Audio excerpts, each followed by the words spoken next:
സ്നേഹമുള്ളവരെ, കുടുംബ ജീവിതത്തിൻ്റെ വിജ്ഞാന തലങ്ങളെക്കുറിച്ചാണ് നമ്മൾ പറയുക. ചിലപ്പോൾ കുടുംബത്തിൽ വരുന്ന ഒരു വലിയ പ്രശ്നം, ഒരിക്കലുണ്ടായ കൊച്ചു കാര്യം അനേക നാളുകളിൽ മനസ്സിൽ വഹിച്ചുകൊണ്ടിരിക്കും. പോട്ടെ എന്ന് പറയുകയല്ല, നമ്മുടെ പല പല അനുഭവങ്ങളും ഫ്ലഷ് ടാങ്കിൽ റിലീവ് ചെയ്യുന്ന പോലെ പോട്ടെ എന്ന് വെക്കാൻ പഠിച്ചോ, വിജയിച്ചു. ചിലപ്പോൾ ചില കാര്യം ഭാര്യമാർ ദീർഘകാലം ഓർത്തുകൊണ്ടിരിക്കും. അതുകൊണ്ട് പുരുഷന്മാർ ശ്രദ്ധിക്കണം, ആവശ്യമില്ലാത്ത വാക്ക് പറഞ്ഞ് മനസ്സിനെ മുറിപ്പെടുത്തരുത്. ചില കാര്യങ്ങൾ പറഞ്ഞ് ഭാര്യയ്ക്ക് ബുദ്ധിമുട്ടുണ്ടാക്കരുത്, അത് ശ്രദ്ധിക്കണം. അത് എണ്ണി പറഞ്ഞുകൊണ്ടിരിക്കും.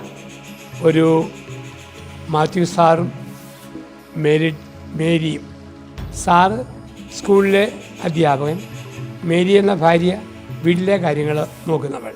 ഈ സാറിൻ്റെ പ്രത്യേകത, എന്ന് പുറത്തു പോയാലും തിരിച്ചു വരുമ്പോൾ അന്ന് കണ്ട കാര്യങ്ങൾ, അന്ന് കേട്ട കാര്യങ്ങൾ ഭാര്യ മേരിയോട് പറയും.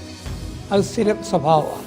ഒരു ദിവസം മാത്യു സാറ് വൈകുന്നേരം 4:30 വീട്ടിൽ വന്നിട്ട് പറഞ്ഞു, എൻ്റെ മേരി, സ്കൂളിൽ പുതിയൊരു ലില്ലി ടീച്ചർ വന്നിരിക്കുന്നു. ഒരു ലില്ലി ടീച്ചർ, നല്ല നീണ്ട മുടി, തക്കാളിപ്പഴത്തിൻ്റെ ചുമപ്പ്, പക്ഷെ മുഖത്തെല്ലാം പൊട്ടിയ കാര, ചെറിയ കുറ്റിമീശ. അതുകൊണ്ട് നമുക്ക് ഏതാണ്ട് പോലെ തോന്നും. അപ്പം മേരി പറഞ്ഞു, വല്ല പെണ്ണുങ്ങൾക്കും കാരയും മീശയോടെ, നമുക്കെന്താ, അവിടെ വഴിക്ക് പോട്ടെ. പ്രശ്നം കഴിഞ്ഞു, എല്ലാം തീർന്നു. 2 വർഷം കഴിഞ്ഞു.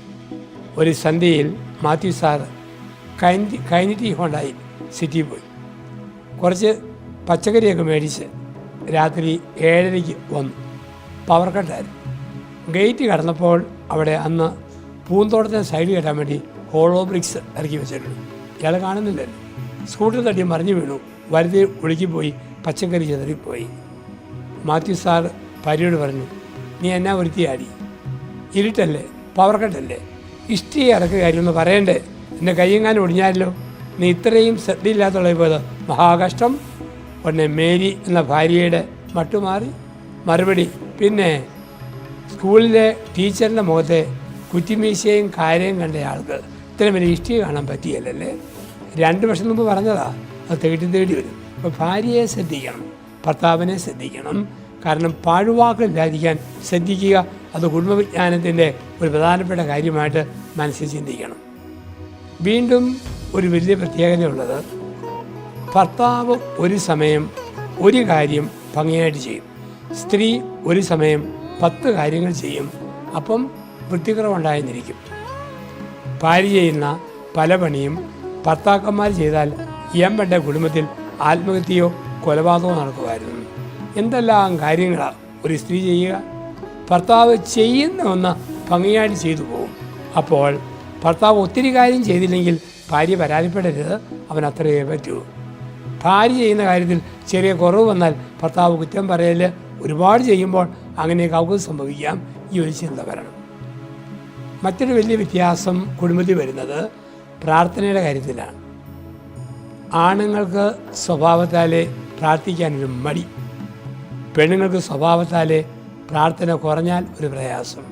ഇവിടെ മനസ്സിലാക്കണം, ആണുങ്ങൾ പ്രാർത്ഥിച്ചില്ലെങ്കിൽ ഭാര്യ നിർബന്ധിക്കണം, പ്രാർത്ഥിക്കാൻ വിളിക്കണം. ഇനി അല്പം കുറവ് വന്നാലും വലിയ പരിഭവം വെക്കരുത്. ആ കുറവും കൂടി ഭാര്യ നികത്തണം. ഭർത്താവിൻ്റെ കുറവ് ഭാര്യ നികത്തണം. അത് പരസ്പരം മനസ്സിലാക്കി കഴിയുമ്പോൾ ഉൾക്കൊള്ളാൻ പറ്റുന്ന ഒരു വലിയ മേഖലയായിട്ട് മാറും. കുറവുകളെ പരിഹരിക്കുന്ന, അതിനെ തിരുത്തുന്ന ഒരു ദാമ്പത്യ ജീവിതം. ഇനി ആണുങ്ങൾക്ക് മനക്കെട്ടി കൂടുതൽ, പെണ്ണുങ്ങൾക്ക് മനക്കെട്ടി കുറവ്. ഭാര്യയെ ഭർത്താവ് കൂടെ നിന്ന് ധൈര്യപ്പെടുത്തണം, ബലപ്പെടുത്തണം. ഭർത്താവിൻ്റെ കൂടെ നിന്ന് ഭർത്താവിൻ്റെ മനധൈര്യമുള്ള തീരുമാനങ്ങളെ ഭാര്യ പ്രശംസിക്കണം. പക്ഷേ ഭാര്യ ചെയ്യുന്ന അവൾക്ക് എന്തെങ്കിലും ടെൻഷനുണ്ടോ, ആ ടെൻഷനിൽ കൂടെ നിന്ന് ബലപ്പെടുത്തി ഉറപ്പിക്കുന്ന ഒരു ഭർത്താവാകണം. ഇതാണ് കുടുംബത്തിൻ്റെ വിജ്ഞാനത്തിലെ പ്രധാനപ്പെട്ട ഭാഗം. ഇങ്ങനെ കുടുംബത്തെ ബലപ്പെടുത്താൻ, കുടുംബജീവിതത്തെ ബലപ്പെടുത്താൻ ദമ്പതികൾക്ക് കഴിയട്ടെ. അതിനുള്ള ശ്രദ്ധയും കരുതലും സൂക്ഷിക്കുക. ഈ ചിന്ത ഈ ദിവസം ഹൃദയത്തിൽ സൂക്ഷിക്കാം. നന്ദി, നമസ്കാരം.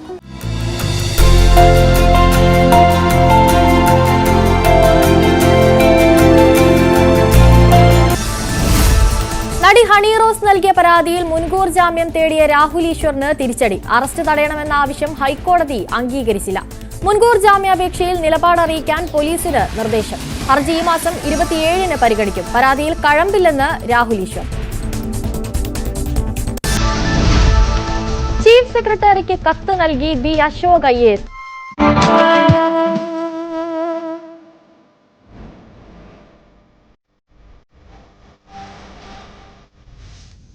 നമസ്കാരം. എല്ലാ പ്രിയപ്പെട്ട പ്രേക്ഷകർക്കും രാവിലെയിലേക്ക് ഒരിക്കൽ കൂടി സ്വാഗതം. ഈ മണിക്കൂറിൽ നമ്മൾ പോകുന്നത് ഇന്നത്തെ ഏറ്റവും പ്രധാനപ്പെട്ട വാർത്തകളിലേക്കാണ്. ഇന്ന് നമ്മൾ ഉറ്റുനോക്കേണ്ട വാർത്തകൾ എന്തൊക്കെയാണ്, അതിൻ്റെ വിശദാംശങ്ങൾ, അതൊക്കെയാണ് നമ്മൾ ഈ മണിക്കൂറിൽ പരിശോധിക്കാൻ പോകുന്നത്. നേരത്തെ ഞാൻ തുടക്കത്തിൽ പറഞ്ഞിരുന്നു ഇന്നത്തെ ദിവസത്തിൻ്റെ പ്രത്യേകത. ഇന്ന് മകരസംക്രമത്തിൻ്റെ ദിവസമാണ്. ശബരിമലയിൽ മകരവിളക്ക് മഹോത്സവം നടക്കുന്നു. തൈപ്പൊങ്കലാണ്.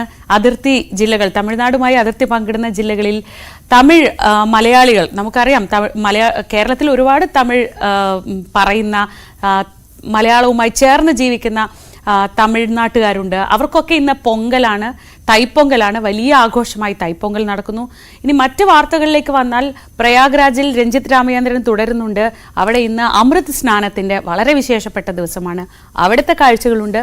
പിന്നെ രാഹുൽ ഈശ്വറിന്റെ ജാമ്യ ഹർജി ഇന്ന് പരിഗണിക്കുന്നു.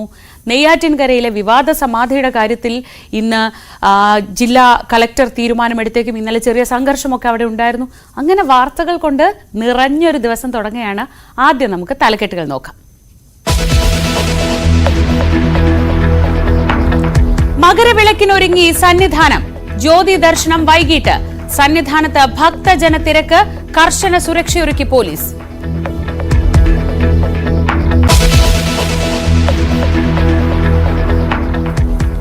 ഭക്തിസാന്ദ്രമായി പ്രയാഗ്രാജ്. മഹാകുംഭമേളയിൽ ഇന്ന് അമൃത സ്നാനം. ലോകത്തിന്റെ വിവിധ ഭാഗങ്ങളിൽ നിന്ന് തീർത്ഥാടക പ്രവാഹം. അമൃത സ്നാനത്തിൽ പങ്കെടുക്കാൻ ആപ്പിൾ സ്ഥാപകൻ സ്റ്റീവ് ജോബ്സിന്റെ ഭാര്യ ലൊറീനും പ്രയാഗ്രാജിൽ.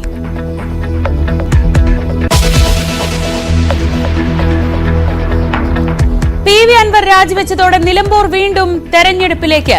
നിലമ്പൂരിലെ ഒഴിവ് തെരഞ്ഞെടുപ്പ് കമ്മീഷനെ അറിയിക്കും. നിലമ്പൂരിൽ മത്സരിക്കാനില്ലെന്ന് പ്രഖ്യാപിച്ച അൻവറിന്റെ ലക്ഷ്യം തിരുവമ്പാടി മണ്ഡലമെന്ന് സൂചന.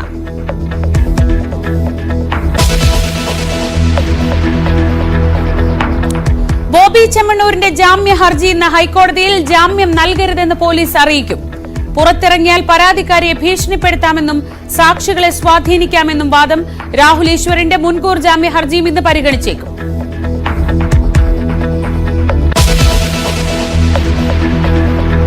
പത്തനംതിട്ട പീഡനക്കേസിൽ പ്രതികളെ തേടി പോലീസ്. കേന്ദ്ര ഏജൻസികളുടെ സഹായവും തേടും. ഇതുവരെ അറസ്റ്റിലായത് 43 പേർ. രജിസ്റ്റർ ചെയ്തത് 29 കേസുകൾ. ശേഷിക്കുന്ന പ്രതികൾക്കായി ലുക്കൌട്ട് നോട്ടീസ് ഇറക്കും.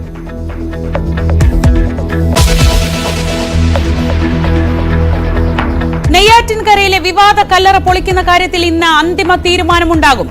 സമുദായ പ്രതിനിധികളും കുടുംബവുമായി ചർച്ച നടത്തി സബ് കളക്ടറും ഡിവൈഎസ്പിയും. പ്രദേശത്ത് ജാഗ്രത കർക്കശമാക്കി പോലീസ്.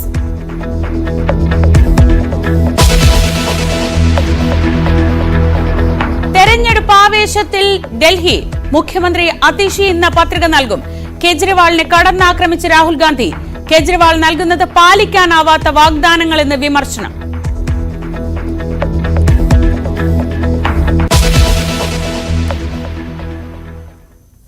ആദ്യം നമ്മൾ പോകുന്നത് ശബരിമലയിലേക്കാണ്. അവിടെ മകരവിളക്കിനുള്ള എല്ലാ ഒരുക്കങ്ങളും കഴിഞ്ഞു.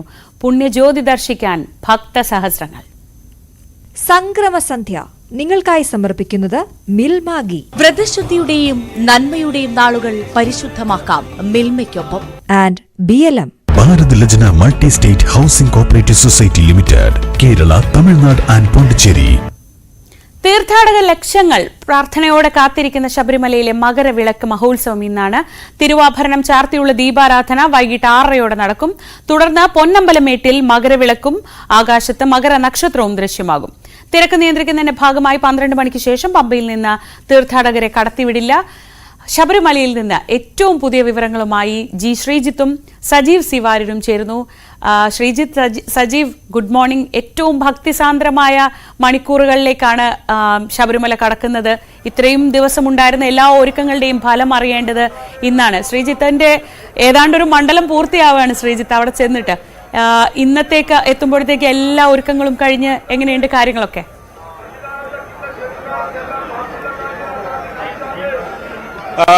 ശ്രീജ, തീർച്ചയായും ഒരു മണ്ഡലം അങ്ങനെ പൂർത്തിയാകുന്നു എന്ന് വേണമെങ്കിൽ നമുക്ക് വിശേഷിപ്പിക്കാം. എന്തായാലും ആദ്യം തന്നെ വിശേഷങ്ങളിലേക്ക് കടക്കുന്നതിന് മുൻപ് ഇതുവരെ നമ്മൾ കണ്ടിട്ടുള്ള ഈ ശബരിമല ക്ഷേത്രം, അത് പൊന്നിൽ നിറഞ്ഞു നിന്ന ശബരിമല ക്ഷേത്രമാണ്. ആ ക്ഷേത്രത്തിന് ഇന്ന് ഒരുപാട് അലങ്കാരങ്ങൾ വന്നിരിക്കുന്നു. അതുകൂടി നമുക്ക് നേരിട്ട ദൃശ്യങ്ങളിൽ കാണാം. ഇതാ വില്ലാളി വീരനായ അയ്യപ്പനെയാണ് ഏറ്റവും മുന്നിൽ നമുക്ക് കാണാൻ സാധിക്കുന്നത്. അതായത് കുരുത്തോലയിൽ വില്ലാളി വീരനായ അയ്യപ്പനെ തീർത്തിരിക്കുകയാണ്. അതിന്റെ ഒരു മനോഹരമായ കാഴ്ചയാണ് ഇവിടെ ഒന്നുള്ളത്. ക്ഷേത്രവും മനോഹരമായി അലങ്കരിച്ചിരിക്കുന്നു. അതായത് ഈ മകര സംക്രമ ദിനം എന്ന് പറയുമ്പോൾ അത് അത്രയും പ്രധാനപ്പെട്ട ഒരു ദിവസമാണ്. ആ നിലയിൽ ക്ഷേത്രം കൂടി അലങ്കരിച്ചിരിക്കുന്നു എന്നുള്ളതാണ് നമുക്ക് എടുത്ത് കാണാൻ സാധിക്കുന്ന മനോഹരമായ കാഴ്ചകളോടുകൂടിയാണ് ഇവിടെ ഇന്നെത്തുന്ന ഭക്തർക്ക് ഈ ശബരീശ സന്നിധിയിൽ അവരെ സ്വാഗതം ചെയ്യുന്നത്. ഇത്തരം കുരുത്തോലകൾ നിറഞ്ഞ, ഐശ്വര്യം നിറഞ്ഞ ചില കാഴ്ചകളോടുകൂടിയാണ് എന്നുള്ളതാണ് എടുത്ത് നമുക്ക് കാണാൻ സാധിക്കുന്നത്. ഈ തത്വമസിയൊക്കെ ചേർന്ന് നിൽക്കുന്ന സാധാരണ ഉള്ള ഒരു കാഴ്ചയ്ക്കപ്പുറത്തേക്ക് നമ്മൾ നോക്കുമ്പോൾ മനോഹരമായി ഈ കുരുത്തോലകൾ കൊണ്ട് ഒരുക്കിയിരിക്കുന്നു. എന്തായാലും ഇന്നത്തെ ദിവസം ഭാരതീയരെ സംബന്ധിച്ച് ആകെ മകരസംക്രമ ദിനം എന്ന് പറയുമ്പോൾ അത്രയും പുണ്യം നിറഞ്ഞ ഒരുപക്ഷെ ദക്ഷിണേന്ത്യയിലെ തീർത്ഥാടകരെ സംബന്ധിച്ചൊക്കെ വളരെ പ്രധാനപ്പെട്ട ഒരു ദിവസം കൂടിയാണ്. എന്തായാലും രാവിലെ 8:45 മകരസംക്രമം എന്ന ആ മുഹൂർത്തമുള്ളത്. ആ മുഹൂർത്തത്തിൽ ഈ ശബരിമല സന്നിധാനത്തെ മകരസംക്രമ പൂജ നടക്കുന്നു. പ്രത്യേകിച്ച് ധനുരാശിയിൽ നിന്ന് മകരത്തിലേക്കുള്ള സൂര്യന്റെ ആ ഒരു യാത്രാ മുഹൂർത്തമാണ് ഈ മകരസംക്രമ ദിനം എന്നുള്ളത്. ആ നിമിഷത്തിൽ മകരസംക്രമ പൂജ, വൈകുന്നേരം ദീപാരാധന, അതിന് മുന്നോടിയായി തിരുവാഭരണ ഘോഷയാത്ര എത്തും. ഇപ്പോ പുലർച്ചെ തന്നെ ലാഹ സത്രത്തിൽ നിന്ന് തിരുവാഭരണ ഘോഷയാത്ര പുറപ്പെട്ടിട്ടുണ്ട്. ഇനി നിലയ്ക്കലും അതിനുശേഷം മട്ടത്തോട് കാനന പാതയൊക്കെ കടന്നുകൊണ്ട് പിന്നീട് കാട്ടിൽ കൂടി ഏതാണ്ട് ഉച്ചയോടുകൂടി പമ്പയ്ക്ക് കുറച്ചപ്പുറത്ത് ചെറിയാനമട്ടത്തേക്ക് എത്തുന്നു. അതിനുശേഷം നീലിമലയിലേക്ക് പോകുന്നു. എനിക്കൊപ്പം സജീവ് സി വാര്യരും കൂടി ചേരുന്നുണ്ട്. ഒരുപക്ഷെ ഭാരതീയരെ സംബന്ധിച്ച് ആകെ ഇന്നത്തെ ദിവസം അത്രയധികം പുണ്യത്തോടെ കാണുന്ന ഏറ്റവും പ്രധാനപ്പെട്ട ഒരു വൈശിഷ്ട്യം നിറഞ്ഞ ദിവസമാണ്. എങ്ങനെ പറയാം സജീവ് അതിനെക്കുറിച്ച്? ഏറ്റവും പ്രധാനപ്പെട്ട ഒരു ദിനം എന്നുള്ളത് തന്നെയാണ്. അതായത് ഭക്തരെ സംബന്ധിച്ചിടത്തോളം ദിവ്യത്വം നിറഞ്ഞ ഒരു ദിനമാണ് മകരസംക്രമ ദിവസം. അതില് പ്രധാനമായിട്ടും ഉത്തരായനത്തിലേക്ക് മാറുന്ന ഒരു സാഹചര്യം. ഉത്തരായനത്തിലേക്ക് മാറുമ്പോൾ അയ്യപ്പൻ ദൈവ ചൈതന്യം ആവാഹിച്ച ഒരു ദിനം എന്നുള്ളതാണ് ഏറ്റവും പ്രത്യേകത. പിന്നീട് ഭൂമിയും പ്രപഞ്ചവും മുഴുവൻ ഏറ്റവും ഉത്കൃഷ്ടമായ ഒരു അവസ്ഥയിലേക്ക് മാറുന്ന ഒരു സാഹചര്യം. ആ ദിവസത്തിൽ അയ്യപ്പനെ കണ്ട് തൊഴുന്നതോടുകൂടി ഏറ്റവും മനോഹരമായ, ഏറ്റവും ദിവ്യമായ ഒരു അനുഭൂതി ഭക്തന് ലഭിക്കുന്നു എന്നാണ് വിശ്വാസം. ആ തരത്തിലുള്ള ഒരു സാഹചര്യമുണ്ട്. അപ്പോൾ അതുകൊണ്ട് തന്നെയാണ് വിവിധ സംസ്ഥാനങ്ങളിൽ നിന്നുള്ള തീർത്ഥാടകർ ഇങ്ങോട്ട് എത്തുന്നത്. പ്രധാനമായും നമുക്ക് തന്നെ നേരത്തെ പറഞ്ഞ പോലെ തിരുവാഭരണ ഘോഷയാത്ര വരുന്ന ഏറ്റവും സർവാഭരണ വിഭൂഷിതനായി അയ്യപ്പനെ കാണുന്ന ഒരു സാഹചര്യം. അത് മനസ്സിൽ കൊണ്ടുപോകാനുള്ള ഒരു വിശ്വാസിയുടെ അല്ലെങ്കിൽ ഭക്തന്റെ വരവാണ്, തീർത്ഥാടകന്റെ വരവാണ് കാണുന്നത്. നമ്മൾ ഈ കാണുന്ന തിരക്കെല്ലാം അതുകൊണ്ട് തന്നെയാണ് ശ്രീ. അതോടൊപ്പം തന്നെ എനിക്ക് തോന്നുന്നു ഇവിടെ മാത്രമല്ല, ഇപ്പൊ കുംഭമേളയുമായൊക്കെ ചേർന്ന് പോലും ഈ ദിവസത്തിന് വലിയ പ്രത്യേകതകളുണ്ടല്ലേ? വിവിധ സംസ്ഥാനങ്ങൾ വിവിധ രീതിയിലുള്ള ആഘോഷങ്ങൾ ഇക്കാര്യത്തിൽ നടക്കുന്നത്. കുംഭമേള നടക്കുന്നു, അതുപോലെ വിവിധ സംസ്ഥാനങ്ങൾ ഇപ്പോൾ പൊങ്കൽ നടക്കുന്നു. ആ തരത്തിൽ വിവിധ സംസ്ഥാനങ്ങളിൽ ഈ ഒരു പ്രത്യേക ദിനം പ്രത്യേകമായ, പ്രപഞ്ചത്തിന് പ്രത്യേകമായ ഒരു ഏറ്റവും ഉത്കൃഷ്ടമായ ഒരു സാഹചര്യം എന്നുള്ളതാണ്. അതുകൊണ്ട് തന്നെയാണ് ആ ദിവസത്തിൽ നമ്മൾ ഭഗവാനെ കണ്ട് തൊഴുന്നതോടുകൂടി, അതായത് മോക്ഷം എന്ന, അതായത് ദൈവികതയിൽ, അതായത് മരണശേഷമുള്ള മോക്ഷമല്ല, ജീവിതത്തിലുള്ള മോക്ഷം സാധിക്കുന്നു എന്നുള്ളതാണ്. അതുകൊണ്ടാണ് എല്ലാ വർഷവും ഒട്ടേറെ തീർത്ഥാടകർ ഇങ്ങോട്ട് എത്തുകയും ചെയ്യുന്നത്. ശ്രീജ, അങ്ങനെ വളരെ പ്രധാനപ്പെട്ട ദിവസമാണ്. എന്തായാലും എല്ലാ ഒരുക്കങ്ങളും പൂർത്തിയായിരിക്കുന്നു. ശബരിമല കനത്ത സുരക്ഷയിൽ തന്നെയാണ്. ഏതാണ്ട് 3 ലക്ഷത്തോളം ഭക്തരെങ്കിലും ഇന്ന് സന്നിധാനത്തുണ്ടാകുമെന്നാണ് പ്രതീക്ഷിക്കപ്പെടുന്നത്. നോക്കിക്കോണേ സജീവ്, ഈ മകരവിളക്ക് തീർത്ഥാടന കാലം അല്ലെങ്കിൽ മണ്ഡലകാലം തുടങ്ങുന്ന ദിവസം ഒരു നല്ല ഭക്തി ഗാനമൊക്കെ പാടിയാണ് തുടങ്ങിയതെന്ന് എനിക്കൊരു വിവരം കിട്ടുന്നുണ്ട്. അന്ന് ഞാൻ നിങ്ങളുടെ ടീമിലില്ലായിരുന്നു, പക്ഷെ ഞാൻ വരുമ്പോൾ എനിക്ക് കേൾക്കുന്ന വിവരം അന്ന് നല്ല മനോഹരമായ ഒരു ഗാനം പാടിയാണ് തുടങ്ങിയത്. തുടങ്ങിയത്. ഇന്ന് രാവിലെ കാർ ഓടിച്ച് വരുമ്പോൾ ഇങ്ങനെ FM കേൾക്കുന്നതൊക്കെ അയ്യപ്പ ഭക്തി ഗാനങ്ങളായിരുന്നു. അപ്പോൾ നമുക്ക് ഒന്ന് ഭക്തി സാന്ദ്രമാക്കുകയും സംഗീത സാന്ദ്രമാക്കുകയും ഒക്കെ ചെയ്യാൻ സജീവിന്റെ ഒരു ഗാനം കൂടി ആവാൻ തോന്നുന്നു. തീർച്ചയായും ശ്രീജ, അത് ആദ്യഘട്ടത്തിൽ അതിലേക്ക് നമ്മൾ എത്തിയില്ല എന്ന് മാത്രമേ ഉള്ളൂ. തീർച്ചയായും അദ്ദേഹം ഗാനരചയിതാവാണ്. ഒരുപക്ഷെ ന്യൂസ് 18 കേരളത്തിലെ ഈ മാധ്യമ പ്രവർത്തനത്തിനപ്പുറത്തേക്ക് ഗാനരചയിതാവാണ്. ഗംഭീരമായി പാട്ട് പാടും. ഇതിനകം തന്നെ ഒരുപാട് ഗാനങ്ങൾ എഴുതുകയും ഒക്കെ ചെയ്തിട്ടുള്ള ആളാണ്. അദ്ദേഹത്തോട് ചോദിക്കാം, ഇപ്പോ ശ്രീജ പറയായിരുന്നു, കേട്ടിട്ടുണ്ടാവും, താങ്കൾ തുടക്കം തന്നെ പാട്ടൊക്കെ പാടി തുടങ്ങുന്ന എങ്ങനെയാണ്? ശബരിമലയുമായി ബന്ധപ്പെട്ട ഒരുപാട് പാട്ടുകളുണ്ട്. അങ്ങനെ എന്തെങ്കിലും ഇഷ്ടമുള്ള പാട്ടോ എന്താണ്? ഏതെങ്കിലും ഒന്ന് പാടാം. ഏതെങ്കിലും ഒരു ഗാനം എന്ന് പറഞ്ഞാൽ നമുക്ക് തിരഞ്ഞെടുക്കാൻ പറ്റില്ല. അത്രയേറെ ഗാനങ്ങൾ ഉള്ള ഒരു ദിവ്യ തേജസ്സാണ് അയ്യപ്പൻ എന്ന് വേണമെങ്കിൽ പറയാം. ഏറ്റവും കൂടുതൽ ഗാനങ്ങൾ എഴുതപ്പെട്ട പാടിയ സാഹചര്യമാണ്. ഇപ്പോഴുള്ള എല്ലാ ഗായകരും അത്തരത്തിൽ ഗാനങ്ങൾ. ശബരിമലയുടെ പ്രശസ്തിക്ക് ഒരു പ്രധാനപ്പെട്ട കാരണം അത്രയധികം ഗാനങ്ങൾ വിവിധ ഭാഷകളിൽ. ഇപ്പൊ ഇവിടെ തന്നെ നമ്മൾ കേട്ട് കഴിഞ്ഞാൽ നമ്മൾ കേരളത്തിലാണോ എന്ന് തോന്നുന്ന തരത്തിൽ എല്ലാ ഭാഷകളിലും ഒരുപാട് പാട്ട് എഴുതുക. അങ്ങനെ ശബരിമലയുടെ പ്രശസ്തിക്ക് പിന്നിൽ ഗാനങ്ങൾക്കും വലിയ പങ്കുണ്ട്. ഏറ്റവും കൂടുതൽ അത് തന്നെയാണ്. ഒരുപക്ഷെ ഗാന സ്വരൂപി ആണ് അയ്യപ്പൻ എന്ന് വേണമെങ്കിൽ പറയാം. കാരണം ഉണർത്തുപാട്ടുണ്ട്, ഉറക്കുപാട്ടുണ്ട്. ആ തരത്തിൽ സംഗീതവുമായി ഏറ്റവും ബന്ധപ്പെട്ട് നിൽക്കുന്ന ഒരു ദേവനാണ് ഒരുപക്ഷെ അയ്യപ്പൻ. ഗുരുവായൂരപ്പനോടൊപ്പം തന്നെ പ്രധാനമായും മറ്റ് ഭാഷകളിൽ കേരളത്തിൽ മാത്രം ശബരിമലയുടെ പ്രാധാന്യം കേട്ടറിഞ്ഞിരുന്ന ഒരു കാലത്തു നിന്ന് ശബരിമലയുടെ പ്രാധാന്യം മറ്റ് സംസ്ഥാനങ്ങളിലേക്ക് വ്യാപിക്കാൻ വിവിധ ഭാഷകളിൽ അങ്ങനെ എഴുതപ്പെട്ട ഗാനങ്ങൾ, പാടപ്പെട്ട ഗാനങ്ങൾ, യേശുദാസിന്റെ ഗാനങ്ങളൊക്കെ വലിയ പ്രശസ്തമാണ്. എല്ലാ ഭാഷകളിലും നമുക്ക് ലഭ്യമാണ്. ഒരേ പാട്ട് തന്നെ പല ഭാഷകളിൽ ലഭ്യമാകുന്ന ഒരു സാഹചര്യമുണ്ട്. അത് അയ്യപ്പന്റെ ഭക്തിഗാനങ്ങൾ പോലെ വേറെ ഒന്നിനും ഉണ്ടാകില്ല എന്നാണ് നമുക്ക് തോന്നുന്നത്. കാരണം അത്രയേറെ ഗാനങ്ങളുണ്ട്. അത് എണ്ണിയാൽ ഒടുങ്ങാത്തത്ര ഗാനങ്ങൾ യേശുദാസ് മാത്രം. പക്ഷേ അതെല്ലാം വിശ്വാസികളുടെ മനസ്സിനോട് ചേർന്ന് നിൽക്കുന്ന കാര്യങ്ങളാണ്. ഇനി വേണ്ടത് താങ്കളുടെ ഒരു പാട്ടാണ്. താങ്കൾക്ക് ഒന്നുകിൽ ഇഷ്ടഗാനം പാടാം, അല്ലെങ്കിൽ എങ്ങനെയാന്ന് വെച്ചാൽ. തീർച്ചയായും ശബരിമലയുടെ താഴോട്ടൊഴുകുന്നു പുണ്യനദിയാം പമ്പ, ശബരിമലയുടെ മേലോട്ടൊഴുകുന്നു പുണ്യനദിയാം പമ്പാ നദികൾ വലം വയ്ക്കും സന്നിധി എത്ര ധന്യം അയ്യപ്പ എത്ര ധന്യം എത്ര ധന്യം ശബരിമലയുടെ താഴേക്കൊഴുകുന്നു പുണ്യനദിയാ പമ്പ. അയ്യപ്പനെ കുറിച്ച് അങ്ങനെ എഴുതാൻ കാര്യമായിട്ട് തോന്നിയിട്ടുണ്ടോ? ഒരുപാട്, അതായത് മലയാളത്തിലെ പ്രശസ്തരായ എല്ലാ ഗാനരചയിതാക്കളും കൈവച്ചിട്ടുള്ള ഒരു പ്രധാനപ്പെട്ട സങ്കല്പമാണ് അയ്യപ്പന്റെ ഒരു ദേവതാ സങ്കല്പം, ശബരിമല എന്ന സങ്കല്പം. എങ്ങനെയാണ് അതിനെക്കുറിച്ച് തോന്നുന്നത്? ശബരിമല എന്ന സങ്കല്പം പല രീതിയിൽ കാവ്യരൂപത്തിലുണ്ട്. ഒരുപക്ഷെ ഗാനരൂപത്തിൽ ഏറ്റവും കൂടുതൽ വന്നിട്ടുള്ളത്. അത് എന്തുകൊണ്ടാണെന്ന് വെച്ചാൽ ഒരുപക്ഷെ ശബരിമല അയ്യപ്പന്റെ ഒരു രഹസ്യമുണ്ട്. അതെന്താണ്? അതായത് ഞാനും നീ ഒന്നാണ് എന്ന് പറയുന്ന ദിവ്യമായ ഒരു അനുഭൂതിയിലേക്ക് കൊണ്ടുപോകുന്ന തത്വമസിയുടെ പൊരുൾ എന്നൊക്കെ പറഞ്ഞു. ഈ തത്വമസിക്ക് പിന്നിൽ തൊട്ട് മുന്നിൽ നിന്നുകൊണ്ടാണ് നമ്മൾ സംസാരിക്കുകയും ചെയ്യുന്നത്. ഇതാണ് ഇവിടുത്തെ ഏറ്റവും മനോഹരമായ സങ്കല്പം, അല്ലെ? തത്വമസി ഇങ്ങനെ വേറെ എവിടെയും ഒരുപക്ഷെ ഒരു യുണീക്നെസ് എന്നൊക്കെ പറയാവുന്ന ഒരു സങ്കല്പമാണ്. അവിടെ ജാതിയില്ല, മതമില്ല, ഏതു മനുഷ്യർക്കും എല്ലാവരും സ്വാമിമാരാണ്. ഇവിടെ ഇരിക്കുന്ന പോലീസുകാരെ കണ്ടാൽ പോലും അങ്ങനെയാണ്. പോലീസുകാർ ഇവിടെ മാത്രമാണ് ഇൻസേർട്ട് ചെയ്യാതെ ഒരു പോലീസ് ആകാതെ പോലീസ് അയ്യപ്പന്മാരായി നിൽക്കുന്ന ഒരു സങ്കല്പം കൂടിയുള്ളത്. അതെ, പോലീസ് അയ്യപ്പൻ എന്നാണല്ലോ നമ്മൾ വിളിക്കുന്നത്. അത് മാത്രമല്ല, എല്ലാവരെയും അയ്യപ്പൻ, പരസ്പരം അയ്യപ്പൻ സ്വാമി എന്ന് വിളിച്ചിട്ടാണ് നമ്മൾ അഭിസംബോധന ചെയ്യുന്നത്.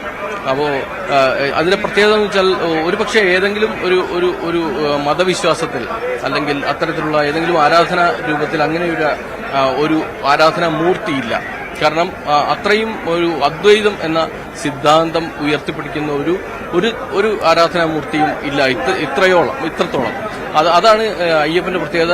അതൊരു മതത്തിലും അതുണ്ടാകില്ല എന്നുള്ളതാണ്.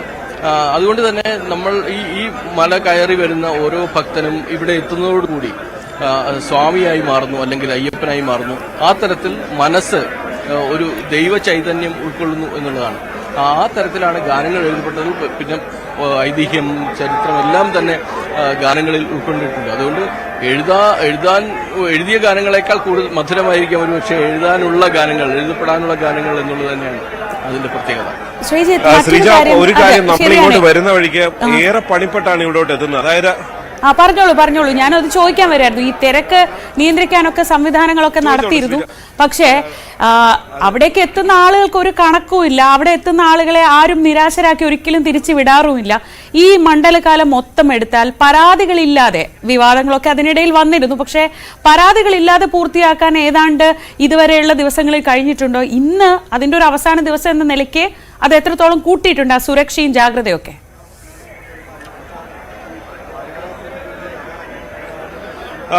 എല്ലാ തരത്തിലുള്ള സുരക്ഷയും പൂർത്തിയാക്കിയിട്ടുണ്ട്. കഴിഞ്ഞ ദിവസം സംസ്ഥാന പോലീസ് മേധാവി ഷെയ്ഖ് ദർവേഷ് സാഹിബ് തന്നെ ഇവിടെ എത്തി സുരക്ഷാ പരിശോധന നടത്തി. ഇന്നലെ ഏറ്റവും ഒടുവിൽ ADGP എസ് ശ്രീജിത്തും ഒപ്പം തന്നെ ദേവസ്വം ബോർഡ് പ്രസിഡന്റ് ഉൾപ്പെടെയുള്ള സംഘവും ഇവിടെ നടന്ന പരിശോധനകൾ നടത്തുന്നുണ്ടായിരുന്നു.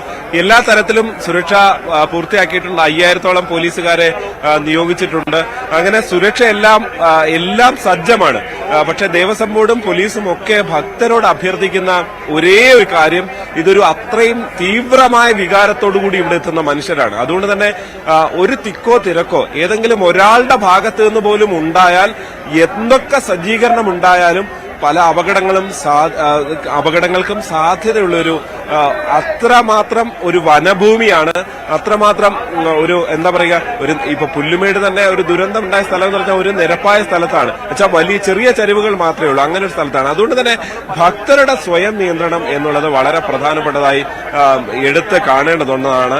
5000-ഓളം പോലീസുകാരെ നിയോഗിച്ചിട്ടുണ്ട്. ഇവിടെ മാത്രം 1800-ഓളം പോലീസുകാർ ഈ ശബരിമല സന്നിധാനത്തുണ്ട്. ഇവിടേക്ക് വന്ന ശേഷം കഴിഞ്ഞ ഏതാണ്ട് 9-ാം തീയതി മുതൽ തന്നെ പർണശാല കെട്ടി താമസിക്കുന്ന മനുഷ്യരുണ്ട്. അത് കേരളത്തിൽ നിന്നുള്ളവരുണ്ട്. കുഞ്ഞു കുട്ടികൾ മുതൽ അമ്മമാർ മുതൽ അങ്ങനെയൊക്കെയുള്ള വളരെ പ്രായം ചെന്ന മനുഷ്യരെല്ലാം ചേർന്ന് നിൽക്കുന്ന ഒരു പർണശാലകളാണ് നമ്മൾ കാണാൻ സാധിച്ചത്. അതുകൊണ്ട് തന്നെ അവരെല്ലാം ഒരുപക്ഷെ ദർശനം, ഈ ഒരു മകര ജ്യോതി ദർശനം കണ്ട ശേഷം മടങ്ങാൻ സാധ്യത ആണ് ഉള്ളത്. അതിനുശേഷം ഒരു ദർശനത്തിനുള്ള സാധ്യത. പക്ഷെ മടങ്ങുമ്പോൾ വലിയ തിക്കും തിരക്കും ഉണ്ടാകാതിരിക്കാനുള്ള ഒരു ക്രമീകരണം കൂടി പോലീസിന്റെ ഭാഗത്തുനിന്നുണ്ട്. 2 വഴികളാണ്. ഒന്ന് ബെയിലി പാലം വഴി പമ്പയിലേക്ക് പോകാം. രണ്ടാമത് ദർശനം കോംപ്ലക്സിന് പിന്നിൽ കൂടി പോയി പമ്പയിലേക്ക് പോകാൻ കഴിയുന്ന സാഹചര്യം ഉണ്ടാകും. എന്തായാലും അങ്ങനെ ഇവിടെ എല്ലാ ക്രമീകരണങ്ങളും പൂർത്തിയാക്കിയിട്ടുണ്ട്. പക്ഷെ മനുഷ്യരിവിടെ കാത്തിരിക്കുകയാണ്. ആ ഒരു വൈകുന്നേരത്തെ ദീപാരാധനയ്ക്ക് ശേഷമുള്ള ഒരു മകരജ്യോതി ദർശനത്തിന് വേണ്ടിയുള്ള കാത്തിരിപ്പിലാണ് ഉള്ളത്. ശരി ശ്രീജിത്ത്, ഇനി എല്ലാ മണിക്കൂറുകളിലും ശ്രീജിത്തിലേക്ക് വരാം. അവിടെ നിന്നുള്ള ഏറ്റവും പുതിയ വിവരങ്ങൾക്കായി ഓരോ സമയത്തും എത്താം. അവിടെ ഇന്ന് ഏറ്റവും വലിയ കാഴ്ച, ഇന്ന് ഏറ്റവും വലിയ ഭക്തിസാന്ദ്രമായ നിമിഷങ്ങളെല്ലാം സംഭവിക്കാനുള്ളത് ശബരിമലയിലാണ്. അവിടെ എല്ലാ തയ്യാറെടുപ്പുകളും പൂർത്തിയായി. ശ്രീജിത്തും ഇപ്പോൾ പറഞ്ഞതുപോലെ തന്നെ ഇനി നമ്മുടെ ഭാഗത്തു നിന്നാണ് ശ്രദ്ധ വേണ്ടത്. ഒരു മനുഷ്യന്റെ ചെറിയൊരു വീഴ്ച പോലും വലിയ അപകടങ്ങളിലേക്ക് വഴിവെക്കാവുന്ന തരത്തിൽ മനുഷ്യ സഹസ്രങ്ങൾ എത്തുന്നുണ്ട് അവിടെ. അപ്പോൾ ശ്രദ്ധ വേണ്ടത് നമ്മുടെ ഭാഗത്തു നിന്ന് തന്നെയാണ്. മകരജ്യോതി ദർശനത്തിന് ശബരിമല മാത്രമല്ല ഇടുക്കി ജില്ലയിലും എല്ലാ ഒരുക്കങ്ങളും പൂർത്തിയാക്കിയിട്ടുണ്ട്. പുല്ലുമേട് ഉൾപ്പെടെ എല്ലായിടവും പൂർണ്ണ സജ്ജമാണെന്ന് ഇടുക്കി ജില്ലാ ഭരണകൂടം അറിയിച്ചു. ഇന്നലെ അവിടെ പരിശോധനയൊക്കെ നടത്തി. പുല്ലുമേട്, പാഞ്ചാലിമേട്, പരുന്തുംപാറ എന്നിവിടങ്ങളിലൊക്കെ ജില്ലാ കളക്ടറും ജില്ലാ പോലീസ് മേധാവിയും ഉൾപ്പെടെയുള്ള ഉദ്യോഗസ്ഥ സംഘം നേരിട്ട് സന്ദർശിച്ച് സൗകര്യങ്ങൾ വിലയിരുത്തി. സുഗമമായ മകരജ്യോതി ദർശനത്തിനായി പുല്ലുമേട്, പരുന്തുംപാറ, പാഞ്ചാലിമേട് ഉൾപ്പെടെയുള്ള പ്രദേശങ്ങളിൽ സുരക്ഷാ ക്രമീകരണങ്ങളും സൗകര്യങ്ങളും ഒരുക്കിയതായി ജില്ലാ കളക്ടർ വി വിഘ്നേശ്വരി. കുമളി കോഴിക്കാനം വഴി രാവിലെ 6 മുതൽ വൈകിട്ട് 4 വരെ 50 KSRTC ബസ്സുകൾ സർവീസ് നടത്തും. പുല്ലുമേട്ടിൽ BSNL ടവർ സ്ഥാപിച്ചു. സുരക്ഷയ്ക്കായി 8 DYSPമാരുടെ നേതൃത്വത്തിൽ 1200 പോലീസ് ഉദ്യോഗസ്ഥരെ നിയോഗിച്ചതായി ജില്ലാ police superintendent TK Vishnu Pradeep. പ്രധാനപ്പെട്ട മകരവിളക്ക് വ്യൂ പോയിന്റ്സ് ആയ പുല്ലുമേട്, പരുന്തുംപാറ, പാഞ്ചാലിമേട് എന്നിവിടങ്ങളിൽ കൃത്യമായിട്ടുള്ള സുരക്ഷാ ക്രമീകരണങ്ങൾ ഏർപ്പാടാക്കിയിട്ടുള്ളതാണ്. ഇതുകൂടാതെ 150ഓളം സ്പെഷ്യൽ പോലീസ് ഓഫീസർമാരെ വിവിധ ഡ്യൂട്ടികൾക്കായിട്ട് നിയോഗിച്ചിട്ടുള്ളതാണ്. ആസ്ക ലൈറ്റുകൾ പുല്ലുമേട് ഭാഗത്ത് നമ്മൾ വിന്യസിച്ചിട്ടുള്ളതാണ്. ആവശ്യമായ ഇടങ്ങളിൽ ബാരിക്കേഡുകൾ വയ്ക്കും. റവന്യൂ വകുപ്പ് സഹായത്തോടെ 40 അസ്ക ലൈറ്റുകൾ സ്ഥാപിക്കും. ജസ്റ്റിസ് ഹരിഹരൻ കമ്മീഷൻ നിർദ്ദേശിച്ചിട്ടുള്ള എല്ലാ ക്രമീകരണങ്ങളും ഏർപ്പെടുത്തിയതായും ജില്ലാ പോലീസ് സൂപ്രണ്ട് പറഞ്ഞു. മകരജ്യോതി ദർശനശേഷം പുല്ലുമേട്ടിൽ നിന്നും സന്നിധാനത്തേക്ക് പോകാൻ ആരെയും അനുവദിക്കില്ലെന്നും പോലീസ് മേധാവി അറിയിച്ചു. ന്യൂസ് 18 ഇടുക്കി. സംക്രമസന്ധ്യ നിങ്ങൾക്കായി സമർപ്പിച്ചത് മിൽമാഗി. വ്രതശുദ്ധിയുടെയും നന്മയുടെയും നാളുകൾ പരിശുദ്ധമാക്കാം മിൽമയ്ക്കൊപ്പം.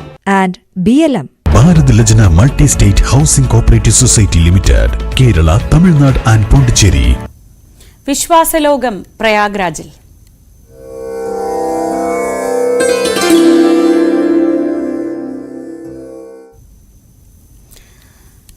ഇന്ന് മഹാകുംഭമേളയിലും വളരെ പ്രത്യേകതയുള്ള ഒരു ദിവസമാണ്. ഇന്ന് അമൃത സ്നാനത്തിന്റെ ദിവസമാണ്. വലിയ തിരക്കാണ് അവിടെ അനുഭവപ്പെടുന്നത്. ലോകത്തിന്റെ നാനാഭാഗങ്ങളിൽ നിന്ന് ലക്ഷക്കണക്കിന് വിശ്വാസികളാണ് പ്രയാഗ്രാജിലേക്ക് എത്തുന്നത്. ന്യൂസ് 18 കേരളത്തിന് വേണ്ടി അസോസിയേറ്റ് എഡിറ്റർ രഞ്ജിത്ത് രാമചന്ദ്രനും വീഡിയോ ജേർണലിസ്റ്റ് പ്രശാന്ത് മംഗലശ്ശേരിയും അവിടെയുണ്ട്. രഞ്ജിത്ത് രാമചന്ദ്രനിലേക്കാണ് നമ്മൾ പോകുന്നത്. Ranjith, good morning. മകരസംക്രാന്തി ദിവസമാണിന്ന്. മകരസംക്രാന്തി എന്ന് പറയുന്നത് നമ്മൾ മലയാളികൾക്കും തമിഴ്നാട്ടുകാർക്കും മാത്രമല്ല, അത് ഈ ഹൈന്ദവ വിശ്വാസികൾക്കെല്ലാം വളരെ വളരെ വിശ്വാസപ്രധാനമായൊരു ദിവസമാണ്. ഇന്നത്തെ സ്നാനത്തിന്റെ പ്രത്യേകത മോക്ഷപ്രാപ്തിയാണ്. അപ്പോൾ വലിയ തിരക്കുണ്ടാവും. അവിടെ എങ്ങനെയൊക്കെയാണ് സജ്ജീകരണങ്ങൾ? നീ രഹസ്യമായി മോക്ഷപ്രാപ്തിക്ക് ശ്രമിക്കുന്നുണ്ടോ?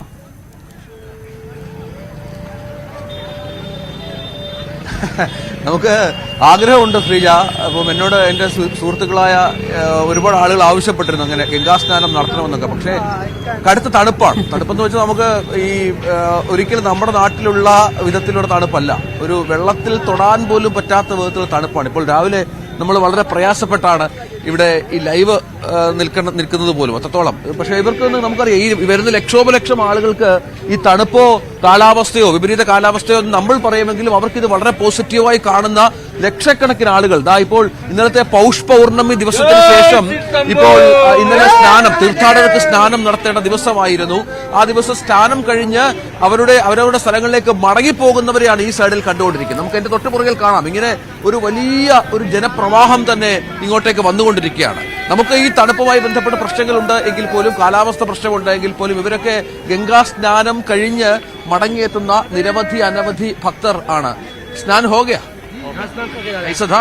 बहुत बढ़िया रहा, बहुत बढ़िया रहा. हम लोग क्या सविशेषता देखा? कल भी किया क्या बोले? सबसे बहुत साफ सुथरा व्यवस्था फुल था. सबसे बढ़िया है. कोई हंगामा नहीं है. शांत वातावरण है. बहुत अच्छा है. स्वामी जी कैसा है? बिल्कुल सब शांत दर्शन हुई. सवन में अच्छा से घूमे फिरे, बहुत शांति पूर्वक है. कोई दिक्कत नहीं है. कल भी किए थे, आज भी किए हैं. आज भी किया. हम लोग बहुत अच्छा से व्यवस्था, बहुत अच्छा से. संगम में गया? संगम में परसों गया. संगम में रात में भी वहाँ रहे.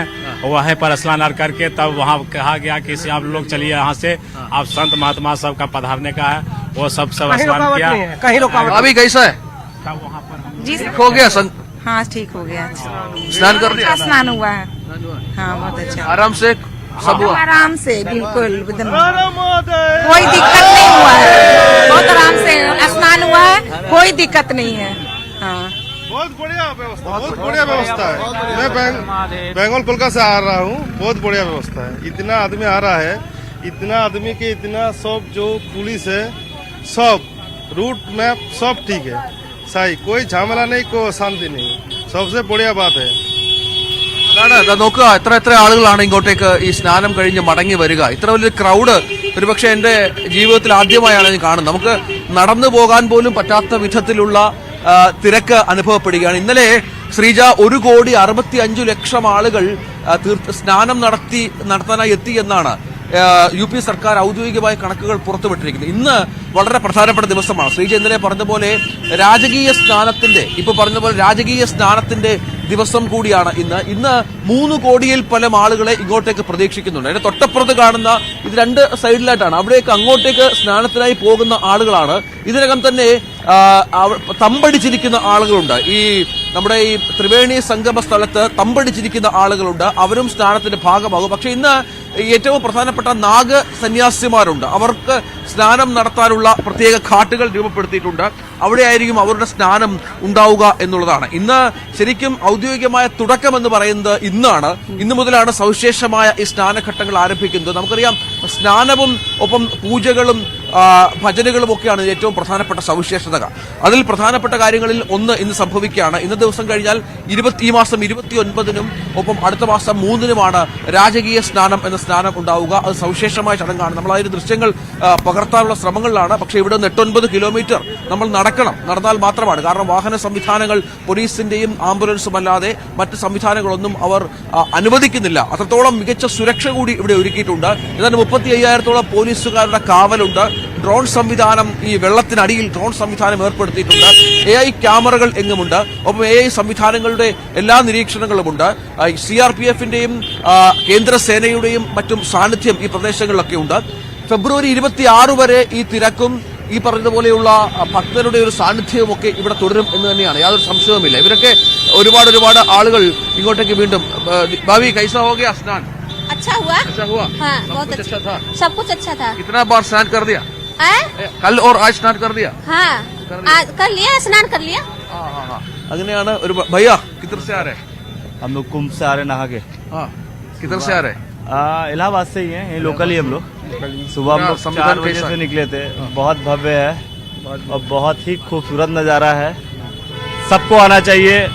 आप सबसे हाथ जोड़ के निवेदन, आप लोग इलाहाबाद आइए, प्रयागराज का आनंद लीजिए और खूब नहाइए. जय गंगा मैया. हम लोग रात 2 बजे से निकले, टहल रहे हैं और मेला क्षेत्र में घूमा, काफी अच्छा लगा. बहुत अच्छा नज़ारा है. मोदी जी ने काम किया तो बहुत अच्छा किया. आप लोग सब लोग आइए. बहुत पैदल आना पड़ा? नहीं, चले आ रहे हैं. पैदल से कोई गाड़ी नहीं चलता है ना? आगे मिलेगी, आगे गाड़ी. ऐसा लग रहा है अव्यवस्था नहीं हो जाएगी ना. भीड़ को गाड़ी नहीं कंट्रोल कर पाएगी. इतनी करोड़ों की भीड़ को गाड़ी और नहीं कंट्रोल कर पाएगा ना. जरूरी. कैसा था स्नान? कैसा था? बहुत उम्दा, बहुत बढ़िया. ഇങ്ങനെയാണ് സാഹചര്യം. ഏതായാലും നമുക്കിനിയും ഇവിടുത്തെ ഒരുപാട് കാര്യങ്ങൾ പ്രേക്ഷകരിലേക്ക് എത്തിക്കാനുണ്ട്. ഇന്ന് ഉള്ള തിരക്ക് ഈ ഫെബ്രുവരി 26 വരെ തുടരുമെന്ന് തന്നെയാണ് നമുക്ക് മനസ്സിലാക്കേണ്ടത്. ഇന്ന് ഞാൻ നേരത്തെ പറഞ്ഞതുപോലെ 3 കോടിയിൽ പരം ആളുകളെ പ്രതീക്ഷിക്കുന്നു. മുഴുവൻ ഒരു 40 കോടിയോളം ആളുകൾ ഇവിടെ പ്രയാഗ്രാജിൽ മാത്രം വന്നു പോകുമെന്നുള്ള പ്രതീക്ഷയിലാണ് UP സർക്കാർ. നമുക്കറിയാം, ഏതാണ്ട് 7,000-ഓളം കോടി രൂപ ഇവിടുത്തെ സംവിധാനങ്ങൾക്കായി UP സർക്കാർ മുടക്കിക്കഴിഞ്ഞു. 10-14 പാലങ്ങൾ, താൽക്കാലിക പാലങ്ങൾ ഗംഗയിൽ നിന്ന് മറുഭാഗത്തേക്ക് കടക്കാനായി സംവിധാനം താൽക്കാലികമായി ഒരുക്കിയിട്ടുണ്ട്. അതൊക്കെ വളരെ ശാസ്ത്രീയമായി തന്നെയാണ്. കാരണം 3 പാലങ്ങളിലൂടെ ആംബുലൻസുകൾക്ക് മാത്രം. രഞ്ജിത്ത്, വലിയ അത്ഭുതം തോന്നുന്നത് ഇത്രയധികം ആളുകൾ. ഇന്നലെ ഇപ്പോൾ 1.25 കോടി ആളുകൾ വന്നു എന്ന് പറയുന്നു, സ്നാനം ചെയ്തു എന്ന് പറയുന്നു. ഇത് ഒരു പ്രശ്നവും കൂടാതെ ഇപ്പൊ നമ്മൾ ശബരിമലയിലെ മകരവിളക്കിന്റെ തയ്യാറെടുപ്പുകളെ പറ്റി ഞാൻ അല്പം മുൻപ് ശ്രീധരനോട് സംസാരിക്കുമ്പോൾ ചോദിച്ചത്, ഒരാളുടെ വീഴ്ച പോലും ഒരു വലിയ അപകടത്തിലൊക്കെ എത്തിക്കാവുന്ന അത്ര സെൻസിറ്റീവാണ്, അത്ര സൂക്ഷിക്കേണ്ട കാര്യമാണ്.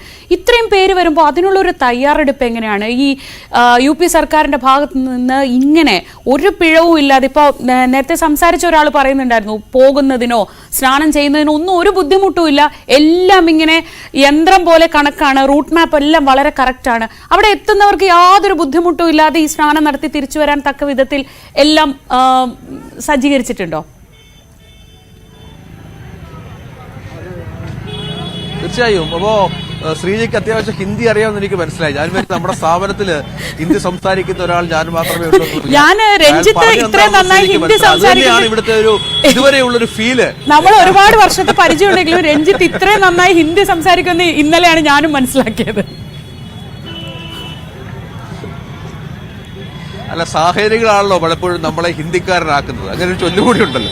ഇതിന്റെ ഒരു കാര്യം, ഇതിലേക്ക് ഞാൻ കടക്കാം. അതായത് 12 വർഷങ്ങൾക്ക് ശേഷമാണ് ഈ പ്രയാഗ്രാജിൽ ഈ മഹാകുംഭമേള എന്ന തരത്തിലുള്ള ആഘോഷം നടക്കുന്നത്. അത് പ്രധാനമാണ്. അതിൽ UP സർക്കാർ, ഞാൻ നേരത്തെ പറഞ്ഞതുപോലെ 7,000 കോടി. കാരണം മോദി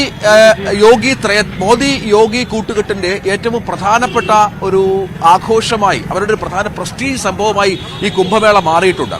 ഒരു പിഴവ് പോലും സംഭവിച്ചാൽ അത് ഏറ്റവും കൂടുതൽ കുറ്റപ്പെടുത്താൻ ഇവിടുത്തെ രാഷ്ട്രീയ നേതൃത്വമുണ്ട് എന്ന ബോധത്തിന്റെ പുറത്താണ് ഇത്രയധികം സംവിധാനങ്ങൾ ഇവിടെ ഒരുക്കിയിരിക്കുന്നത്. നമുക്കറിയാം, ഈ 40 കോടി ആളുകളെ പ്രതീക്ഷിക്കുന്നു എന്ന് പറയുമ്പോൾ അത് US-ലെയും റഷ്യയിലെയും ജനസംഖ്യയേക്കാൾ കൂടുതലാണ്. നമ്മളത് പ്രധാനമായും കണ്ടെത്തണം. കേരളത്തിൽ ആകെ വസിക്കുന്ന ആളുകളുടെ എത്ര ഇരട്ടിയാണ്. ഇത്രയധികം ആളുകളെ ഇങ്ങോട്ടേക്ക് എത്തിക്കുക എന്നുള്ളത്, ഇവർക്ക് സംവിധാനം ഒരുക്കുക എന്നുള്ളത് വളരെ പ്രധാനമാണ്. ഒരു പരിധിവരെ ഈ വരുന്ന ആളുകളുടെ ഒരു ക്ഷമ പ്രധാനമാണ്. കാരണം ഇപ്പോൾ നമ്മളോട് സംസാരിച്ച ആളുകളൊക്കെ 9 കിലോമീറ്റർ 10 കിലോമീറ്റർ ഒക്കെ നടന്നാണ് ഈ പ്രയാഗ്രാജിലെ സംഗം ഭൂമിയിലേക്ക് എത്തുന്നത് എന്നുള്ളതാണ്. 4000 ഹെക്ടർ ഭൂമിയിലാണ് ആൾക്കാർക്ക് ഈ സൗകര്യങ്ങൾ ചെയ്തു കൊടുത്തിരിക്കുന്നത്. ഈ 45 ദിവസം നീളുന്ന പരിപാടിക്കായി 7000 കോടി രൂപ ഇതിനകം തന്നെ UP സർക്കാർ മുടക്കിയ പശ്ചാത്തലം കൂടിയുണ്ട്. ഒപ്പം ഈ സുരക്ഷാ സംവിധാനങ്ങൾ പോലീസിന്റെ അടക്കം വളരെ പ്രധാനമായി ഇവിടെ ഒരുക്കിയിട്ടുണ്ട്. ഡ്രോൺ സംവിധാനമുണ്ട്. നമുക്ക് തൊട്ടുപുറകിൽ കാണാം ശുചീകരണം എന്നുള്ളത്. ഇത്തവണ ശുചീകരണത്തിനൊപ്പം സുരക്ഷയും ഇതിന്റെ ഭാഗമാകുമെന്നുള്ളത് വളരെ കൃത്യമായി തന്നെ മോദി പറഞ്ഞിട്ടുണ്ട്. അതുകൊണ്ട് തന്നെ ശുചീകരണം വളരെ പ്രധാനമാണ്. ഈ പ്രാദേശിക അന്തർദേശീയ തലത്തിലുള്ള ഒരുപാട് സജ്ജീകരണങ്ങൾ കൂടി ഇതിനായി ഉൾപ്പെടുത്തിയിട്ടുണ്ട് എന്നുള്ളതാണ്. ടൂർ ഗൈഡുകളുണ്ട്, ട്രാവൽ പാക്കേജുകളുണ്ട്, അനുബന്ധ പ്രവർത്തനങ്ങൾ നടത്തിയിട്ടുണ്ട്. ഒപ്പം വളരെ പ്രധാനപ്പെട്ട കാര്യം, റേഷൻ കടകൾ, ഈ പ്രയാഗ്രാജിലും മറ്റും താമസിക്കുന്നവർക്കായി പ്രത്യേക റേഷൻ കടകളും അവർക്ക് കാർഡുകളടക്കം, ഈ സ്വാമിമാർ കാർഡുകളടക്കം നൽകി, താൽക്കാലിക റേഷൻ കാർഡുകളടക്കം നൽകി അരിയും മറ്റു സംവിധാനങ്ങളുമൊക്കെ ഏർപ്പെടുത്തിയിട്ടുണ്ട്. ഒപ്പം 1,50,000 ടെന്റുകളാണ് ശ്രീജ. ഇവിടെ ഈ താമസ സൗകര്യം വളരെ പ്രധാനമാണ്. 1,50,000 ടെന്റുകൾ യോഗി സർക്കാർ ഇവർക്കായി ഒരുക്കിയിട്ടുണ്ട്. 3000 അടുക്കളകൾ ഒരുക്കിയ പശ്ചാത്തലം കൂടി ചേർത്ത് വെക്കണം. 1,45,000 വിശ്രമ മുറികൾ ഇവിടെ തയ്യാറാക്കിയിട്ടുണ്ട്. ഒപ്പം 99, അത് വലിയ വിശാലമായ 99 പാർക്കിംഗ് സെന്ററുകൾ തയ്യാറാക്കിയിട്ടുണ്ട്. നേരത്തെ പറഞ്ഞതുപോലെ പോലീസുകാരുടെ സാന്നിധ്യമുണ്ട്. അങ്ങനെ ഒരു 40 കോടി ജനങ്ങൾക്ക് എന്തൊക്കെ സംവിധാനങ്ങൾ വേണമോ ഇതുവരെ അതിനൊന്നും യാതൊരു തരത്തിലുമുള്ള പരാതികളുമില്ലാതെ എല്ലാവർക്കും, ചില പരാതികൾ ചിലർ പറഞ്ഞത് ഈ നടക്കുന്ന കാര്യം മാത്രമാണ്. കാരണം ഇതിലെ വാഹനങ്ങൾ ഇതിലൂടെ കടത്തിവിടുക എന്നുള്ളത് അസാധ്യമാണ്. അതുകൊണ്ട് ഒരുപാട് ജനങ്ങൾ ഇങ്ങനെ കടന്നു പോകുന്ന സ്ഥലത്ത് അതിൽ ചില പരാതികൾ ആളുകൾ പറഞ്ഞിരുന്നുവെങ്കിൽ പോലും മറ്റു യാതൊരു വിധത്തിലുമുള്ള പരാതികൾ അവരുടെ ഭാഗത്തു നിന്നുണ്ടാകുന്നില്ല എന്നത് ശ്രദ്ധേയമാണ്. ഞാൻ നേരത്തെ പറഞ്ഞതുപോലെ UP സർക്കാരിന്റെ വളരെ പ്രസ്റ്റീജിയസ് ആയിട്ടുള്ള ഒരു സംഗതി കൂടിയാണ്. किधर से आया? कुंडा से। कैसा लगा सब कुछ? बहुत अच्छा। दिव्य कुंभ भव्य कुंभ बहुत अच्छा लगा। हम लोग यहीं बगल से हैं, कुंडा से, राजा भैया के क्षेत्र से हैं। स्नान हो गया? जी स्नान हो गया जी हो गया। अच्छा समागम। बाबा का मैनेजमेंट बहुत बढ़िया है। हम लोग पटना से हम लोग आए हैं सर। सवाई माधोपुर राजस्थान से। बिल्कुल बिल्कुल। कैसा लगा सब कुछ? बहुत अच्छा, बहुत अच्छी व्यवस्था है। जय जय श्री राम, बहुत अच्छा, बहुत शानदार व्यवस्था है। ഇതൊക്കെയാണ് സാഹചര്യം. ശ്രീജ, പ്രശാന്ത് കൊണ്ട് എന്റെ കൂടെ ശ്രീജയിലേക്ക് മടങ്ങും. ശരി, എന്തായാലും അത്ഭുതകരമായ ഒരു കാഴ്ച തന്നെയാണ്. ഇത്രയധികം ആളുകൾ എത്തുമ്പോഴും നമ്മൾ സംസാരിക്കുന്നത് ഒന്നും നമുക്ക് നേരിട്ട് പരിചയമുള്ളവരോ അല്ലെങ്കിൽ നമ്മളെ അറിയുന്നവരോ ഒന്നുമല്ല. എന്നിട്ട് പോലും അവർ ആരും ഒരു പരാതിയും പറയാതെ വളരെ ഭംഗിയായി ഈ ഒരു മഹാകുംഭമേളയുടെ ഭാഗമായി വന്ന് സ്നാനം ചെയ്ത് അവരുടെ ജീവിതത്തിൽ ഏറ്റവും പുണ്യമായി കരുതുന്ന പുണ്യസ്നാനം ചെയ്ത് മോക്ഷപ്രാപ്തി നേടി തിരിച്ചു പോകാനുള്ള ആ പോകുന്ന യാത്രയുടെ ദൃശ്യങ്ങളാണ് നമ്മൾ കാണുന്നത്. ഇന്നത്തെ ദിവസം വളരെ വളരെ പ്രധാനപ്പെട്ടതാണ്. ഇന്ന് ഷാഹി സ്നാനിൻ്റെ ദിവസമാണ്. അമൃത് സ്നാൻ, ഷാഹി സ്നാൻ എന്നൊക്കെയാണ് പറയുന്നത്. ഇനി വരും ഈ കുംഭമേളയുടെ സമയത്തിനിടയിൽ ഇനിയും വരുന്നുണ്ട്. ഇനി അടുത്തത് ജനുവരി 29-നാണ് ഷാഹി സ്നാൻ വരുന്നത്. ഇന്നത്തെ ദിവസം അവിടെ പ്രധാനമായും എത്തുന്നത് അഖാഡകളിൽ നിന്നുള്ള സന്യാസിമാരാണ്. അവർക്ക് വേണ്ടിയുള്ള എല്ലാ തയ്യാറെടുപ്പുകളും അവിടെ പൂർത്തിയായിട്ടുണ്ട്. ഈ നമ്മളിപ്പോൾ കാണുന്നത് പലപ്പോഴും ഇന്നലെ രഞ്ജിത്ത് സംസാരിക്കുമ്പോൾ കേരളത്തിൽ നിന്നുള്ള ഒരാളെ കണ്ടു, രാജസ്ഥാനിൽ നിന്നുള്ളവരെ കണ്ടു, പട്നയിൽ നിന്നുള്ളവരെ കണ്ടു. അവർ മാത്രമല്ല, ലോകത്തിൻ്റെ വിവിധ ഭാഗങ്ങളിൽ നിന്ന് വളരെ വളരെ പ്രധാനപ്പെട്ട വ്യക്തികൾ എത്തുന്നുണ്ട്. അതിൽ ഏറ്റവും പ്രധാനമായി വാർത്തകളിൽ നിറയുന്നത് ഇന്ത്യയിലെത്തിയ ലോറിൻ പവലാണ്. ലോറിൻ പവൽ എന്ന പേര് നമുക്ക് പെട്ടെന്ന് അത്ര പരിചയം ഉണ്ടാവില്ല. പക്ഷേ ലോറിൻ പവൽ എന്ന് പറയുന്നത് നമുക്കെല്ലാവർക്കും അറിയുന്ന സ്റ്റീവ് ജോബ്സിൻ്റെ ഭാര്യയാണ്. ലോറിൻ ഇവിടെ എത്തി. കമല, അത് ഈ ചടങ്ങുകളുടെ ഭാഗമായി സന്യാസിമാർ നൽകിയ പേരാണ്. കമല എന്ന അനൌദ്യോഗികമായ പേര് കൂടി അവർ സ്വീകരിച്ചു. ജനുവരി 20-ന് അമേരിക്കൻ പ്രസിഡന്റായി ഡൊണാൾഡ് ട്രംപ് സത്യപ്രതിജ്ഞ ചെയ്യുന്ന ദിവസം അന്ന് ലോറിൻ അമേരിക്കയിലേക്ക് മടങ്ങും. അതുവരെ അവർ കുംഭമേളയിൽ പങ്കെടുക്കുന്നുണ്ട്. പ്രയാഗ്രാജിൽ എത്തും മുൻപ് വാരണസിയിലെ കാശി വിശ്വനാഥ ക്ഷേത്രവും അവർ സന്ദർശിച്ചു. നേരത്തെ വർഷങ്ങൾക്ക് മുൻപ് സ്റ്റീവ് ജോബ്സും ലോറീനും ഒന്നിച്ച് ഇവിടെ വന്ന് ഇത്തരത്തിലുള്ള സന്യാസ സമൂഹങ്ങളെ കാണുകയും അവർക്കൊപ്പം സമയം ചെലവഴിക്കുകയൊക്കെ ചെയ്തിരുന്നു. അപ്പോൾ ലോറീൻ്റെ ഒരു തിരിച്ചുവരവ് കൂടിയാണ്. അവരെ വലിയ ആദരവോടെയാണ് സന്യാസി സമൂഹവും അവരെ സ്വീകരിക്കുന്നത്. ഈ വരുന്ന ദിവസങ്ങളിലൊക്കെ ലോറിൻ ഈ ആഘോഷത്തിൻ്റെ ഈ മഹാകുംഭമേളയുടെ ഭാഗമാവും.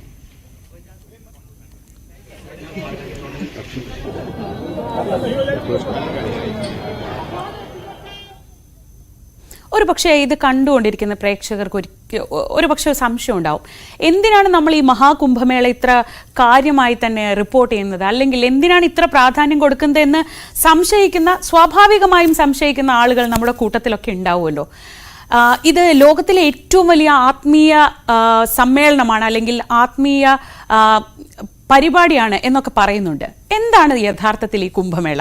144 വർഷത്തിലൊരിക്കൽ മാത്രം സംഭവിക്കുന്ന ഒരു മഹാ തീർത്ഥാടന സംഗമമാണ് മഹാകുംഭമേള. 12 കുംഭമേളകൾക്ക് ശേഷം 144 വർഷത്തിലൊരിക്കലാണ് മഹാകുംഭമേള സംഭവിക്കുന്നത്. അതിൻ്റെ പ്രത്യേകതകൾ എന്തൊക്കെയാണെന്ന് നമുക്കൊന്ന് നോക്കാം.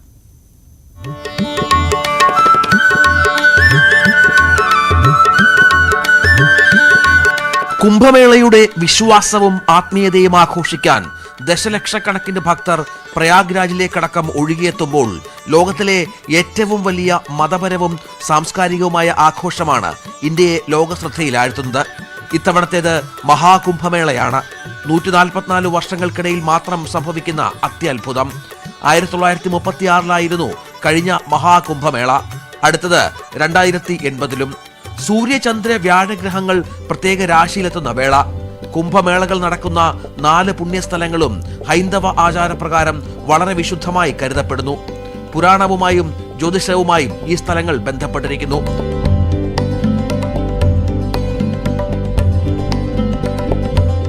നാല് തരം കുംഭമേളകൾ. കുംഭമേള 4 വർഷത്തിലൊരിക്കൽ 4 സ്ഥലങ്ങളിൽ മാറി മാറി ആചരിക്കപ്പെടുന്നു. അർദ്ധ കുംഭമേളയാകട്ടെ ഓരോ 6 വർഷത്തിലും ആഘോഷിക്കുന്നു. പ്രയാഗ്രാജിലോ അല്ലെങ്കിൽ ഹരിദ്വാറിലോ. പൂർണ്ണ കുംഭമേള 12 വർഷത്തിലൊരിക്കൽ പ്രയാഗ്രാജിലാണ് നടക്കുക. अब ये तो बहुत पुरानी कथा है, समुद्र मंथन से ली जाती है। हमारे नागांव ने जो है समुद्र मंथन में ये हुआ था कि जो विष निकला था उसको शंकर जी ने जो था गले में अपने धारण कर लिया था, और इन्हीं नागांव साधुओं ने जो है गंगा जल से उनको स्नान करके उसको जो है ठंडा किया था। इसीलिए शाही स्नान जो है इन्हीं को सबसे पहले दी गई है. ഇത്തവണത്തേത് മഹാകുംഭമേളയാണ്. 144 വർഷത്തിലൊരിക്കൽ സംഭവിക്കുന്ന വലിയ അത്ഭുതം. സൂര്യന്റെയും ചന്ദ്രന്റെയും നക്ഷത്രങ്ങളുടെയും രാശികൾ ചേരുമ്പോഴാണ് ഈ അത്ഭുതത്തിന് പ്രയാഗ്രാജ് വേദിയാകുന്നത്. ഗംഗ, യമുന, സരസ്വതി എന്നിവയുടെ സംഗമസ്ഥാനമാണ് പ്രയാഗ്രാജ്. ഹരിദ്വാർ ആകട്ടെ ഗംഗാ നദിയുടെ തീരം. ഉജ്ജയിൻ ക്ഷിപ്ര നദിക്കരയിൽ. ഗോദാവരി തീരത്താണ് നാസിക്. ആചാരങ്ങൾ കൊണ്ട് സമ്പന്നമാണ് ഈ കാലയളവെല്ലാം. ആകാശഗോളങ്ങളുടെ പ്രത്യേകത വെച്ച് സമയക്രമങ്ങൾ നിശ്ചയിക്കുന്നു. സനാതനധർമ്മത്തിന്റെ പരകോടി. കുംഭമേളയിൽ ഏറെ സവിശേഷതകളുള്ളതും ഏറ്റവും പ്രത്യേകതയുള്ളതുമായ പ്രദേശമാണ് പ്രയാഗ്രാജിലെ എന്റെ തൊട്ടുപുറകിൽ കാണുന്ന ഈ ത്രിവേണി സംഗമം പ്രദേശം. അതായത് സരസ്വതിയും യമുനയും ഗംഗയും, അതായത് സരസ്വതി നദി ഇവിടെയാണ് അവസാനിക്കുന്നത്. യമുനയും ഗംഗയും, ഈ 3 നദികളും ഒരുമിച്ച് ചേരുന്ന ഈ പ്രദേശത്തിലാണ് ത്രിവേണി സംഗമം എന്ന പ്രത്യേകതയുള്ളത്. പ്രധാനമായും ഈ അഖാഡകൾ, ഇതുമായി ബന്ധപ്പെട്ട സന്യാസിമാർ ഏറ്റവും കൂടുതലായി സ്നാനം ചെയ്യാൻ തിരഞ്ഞെടുക്കുന്നതും ഈ പ്രദേശമാണ്. അത്രത്തോളം പുണ്യമുണ്ട് ഈ പ്രദേശത്തിന് എന്നാണ് വിശ്വാസം. അതനുസരിച്ചുള്ള വലിയ തിരക്കും വലിയ തോതിലുള്ള സന്യാസിമാരുടെ ഒരു വരവുമൊക്കെ ഈ പ്രദേശത്ത് ഏറെ കൂടുതലാണ്. ഇനി വരും ദിവസങ്ങളിൽ വല്ലാതെ തിരക്ക് വർദ്ധിക്കും. നിരവധി അഖാഡകൾ ഈ പ്രദേശങ്ങളിൽ ഒരുങ്ങും. ഇപ്പോൾ തന്നെ ടെന്റുകൾ ഒരുപാട് ഇവിടെ നിർമ്മിച്ച പശ്ചാത്തലം കൂടി നമുക്ക് കാണാം. അങ്ങനെ വരും ദിവസങ്ങളിലും വലിയ വലിയ തിരക്കുകളിലൂടെയാകും ഈ പ്രദേശം കടന്നു പോവുക. പ്രശാന്ത് മംഗലശ്ശേരിക്കൊപ്പം രഞ്ജിത് രാമേന്ദ്രൻ, ന്യൂസ് 18. പ്രയാഗ്രാജിലെല്ലാം താൽക്കാലികമായി നിർമ്മിക്കുന്നതാണ്. അവിടെ താമസിക്കാനുള്ള ടെന്റുകളൊക്കെ താൽക്കാലികമായി ഉണ്ടാക്കുന്നതാണ്. അപ്പോൾ ഭക്ഷണത്തിന് എന്ത് ചെയ്യും? കാരണം ഇത്രയധികം ആളുകൾ വരുന്നു, അതും ഇന്ത്യയുടെയും ലോകത്തിന്റെ തന്നെ പല ഭാഗങ്ങളിൽ. അപ്പോൾ ഹോട്ടലുകളൊക്കെ അവിടെ വളരെ കുറവാണ്. ഈ കുംഭമേളയ്ക്ക് എത്തുന്ന തീർത്ഥാടകർക്ക് അവിടെ ആശ്രയമാവുന്നത് തെരുവിലെ ഭക്ഷണശാലകളാണ്.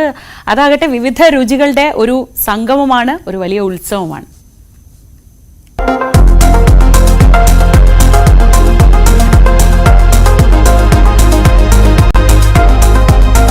പ്രയാഗ്രാജിലെ നമ്മുടെ പ്രധാന സിറ്റി അലഹബാദ് സിറ്റിയിൽ നിന്ന് ഏതാണ്ട് 4-5 കിലോമീറ്റർ നടന്നാണ് നമ്മൾ ഈ ത്രിവേണി സംഗമ സ്ഥലത്തേക്ക് പോകുന്നത്. തൊട്ടുപുറകിൽ കാണുന്നത് കാഴ്ചകൾ കാണാം. അതായത് ലക്ഷക്കണക്കിന് ആളുകളാണ് അങ്ങോട്ടേക്ക് പ്രവഹിക്കുന്നത്. അവിടെയൊക്കെ ഈ ഹോട്ടലുകൾ ഉണ്ടാകുക എന്ന് പറഞ്ഞത് ഇവർക്കൊക്കെ ഭക്ഷണത്തിന് ആവശ്യം വരുമല്ലോ. സ്വാഭാവികമായി ഹോട്ടൽ ഉണ്ടാകുക എന്ന് പറഞ്ഞാൽ അസാധ്യമാണ്. അതുകൊണ്ട് എല്ലാവരും ഏറ്റവും കൂടുതൽ ഡിപ്പെൻഡ് ചെയ്യുന്നത് അതായത് ഇത്തരം സ്ട്രീറ്റ് ഫുഡുകളാണ്. ഇവിടുത്തെ ഒരു പ്രത്യേകത രുചികരമായ ഈ ഭക്ഷണ വിഭവങ്ങൾ, അത് വ്യത്യസ്തമായി തയ്യാറാക്കുന്നവയുണ്ട്, വ്യത്യസ്തമായ വിഭവങ്ങൾ ഉൾക്കൊള്ളിച്ചിട്ടുള്ളവയുണ്ട്. इसका नाम सबका क्या है भैया? ये स्प्रोट है, ये बॉयल है, ये बॉयल है, वो स्प्रोट है. कैसा बनाता है? ये प्लेट बना कर दिखा दो. बना के प्लेट ले लो. कैसा कैसा बना हमको दिखा. प्याज, ये गोभी पत्ता है, ये गाजर है, ये मूली है, ये हरी मिर्च आएगी. वो क्या? ये लाल मिर्च है. हाँ मिर्च है. ये नमक मसाला. अच्छा. ये गरम मसाला है. मसाला है. नींबू उसमें डालेगा. जी. ये बड़ा नींबू. अच्छा वो उसमें डालता है. स्प्रोट चाहिए, बॉयल चाहिए. हाँ वो बॉयल क्या वाला है? बॉयल है. और ये हाँ. अच्छा ऐसा बनाता है. इसको क्या कहता है इसको? इधर पूरा इधर ही देख दो. ये चने की चाट. हाँ चने की चाट. अच्छा. കുറച്ച് ഉപ്പ് കൂടിയെന്നേ ഉള്ളൂ. എനിക്ക് ഉപ്പ് അത്ര പിടുത്തമില്ലാത്തതുകൊണ്ടായിരിക്കാം. സംഗതി കൊള്ളാം, അടിപൊളി. അപ്പോൾ കടലയുണ്ട്, മല്ലിയിലയുണ്ട്, പച്ചമുളക് ചേർത്തിട്ടുണ്ട്, പിന്നെ സവാളയുണ്ട്, ക്യാബേജ് ഉണ്ട്. ഇതെല്ലാം ചേർത്ത് മിക്സ് ചെയ്ത് മുളക് പൊടി മല്ലിപ്പൊടിയൊക്കെ ഇട്ട് മസാലയൊക്കെ ചേർത്ത് നല്ല സൂപ്പർ സാധനം. രാവിലെ നമുക്ക് ഇത് കഴിക്കാം. പ്രശാന്തേ, വിശപ്പിന് വേറൊന്നും കിട്ടാൻ സാധ്യതയില്ല കേട്ടോ.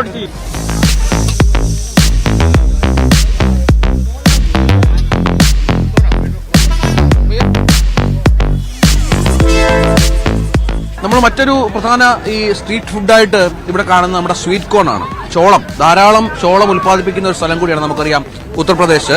അപ്പോൾ അവിടുത്തെ ഈ നിരത്തുകളിലൊക്കെ നല്ല ചൂടായിട്ട് രാവിലെ ഈ തണുപ്പ് സമയത്തൊക്കെ നല്ല ഗരം സ്വീറ്റ് കോൺ കിട്ടുമെന്നുള്ളത് വളരെ പ്രധാനമാണ്. അതിനൊരു മിക്സിങ്ങിനും ഒക്കെ ഒരു രീതിയുണ്ട്. ഒരു പ്രത്യേക തരത്തിലുള്ള മിക്സിംഗ് ആണ്. കേക്ക ഡാൽത്തെ ഭയ്യ और नींबू भी है. हाँ नींबू भी है, मसाला ये सब है. नींबू है, मसाला है, जंजीरा है, और ये है चटनी है, सब है. ये देखो चटनी. वो क्या चटनी? वो चटनी क्या कैसा बनाता है? इमली का. वो अच्छा.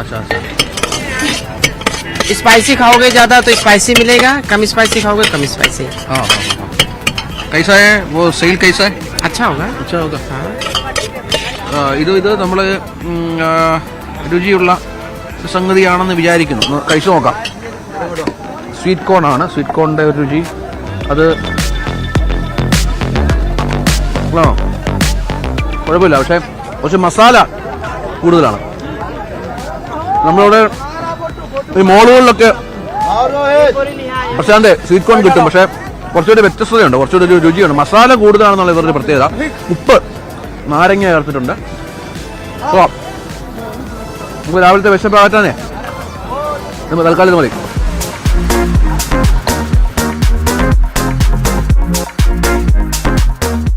कैसा बनाता है? मसाले डाल के बनता है.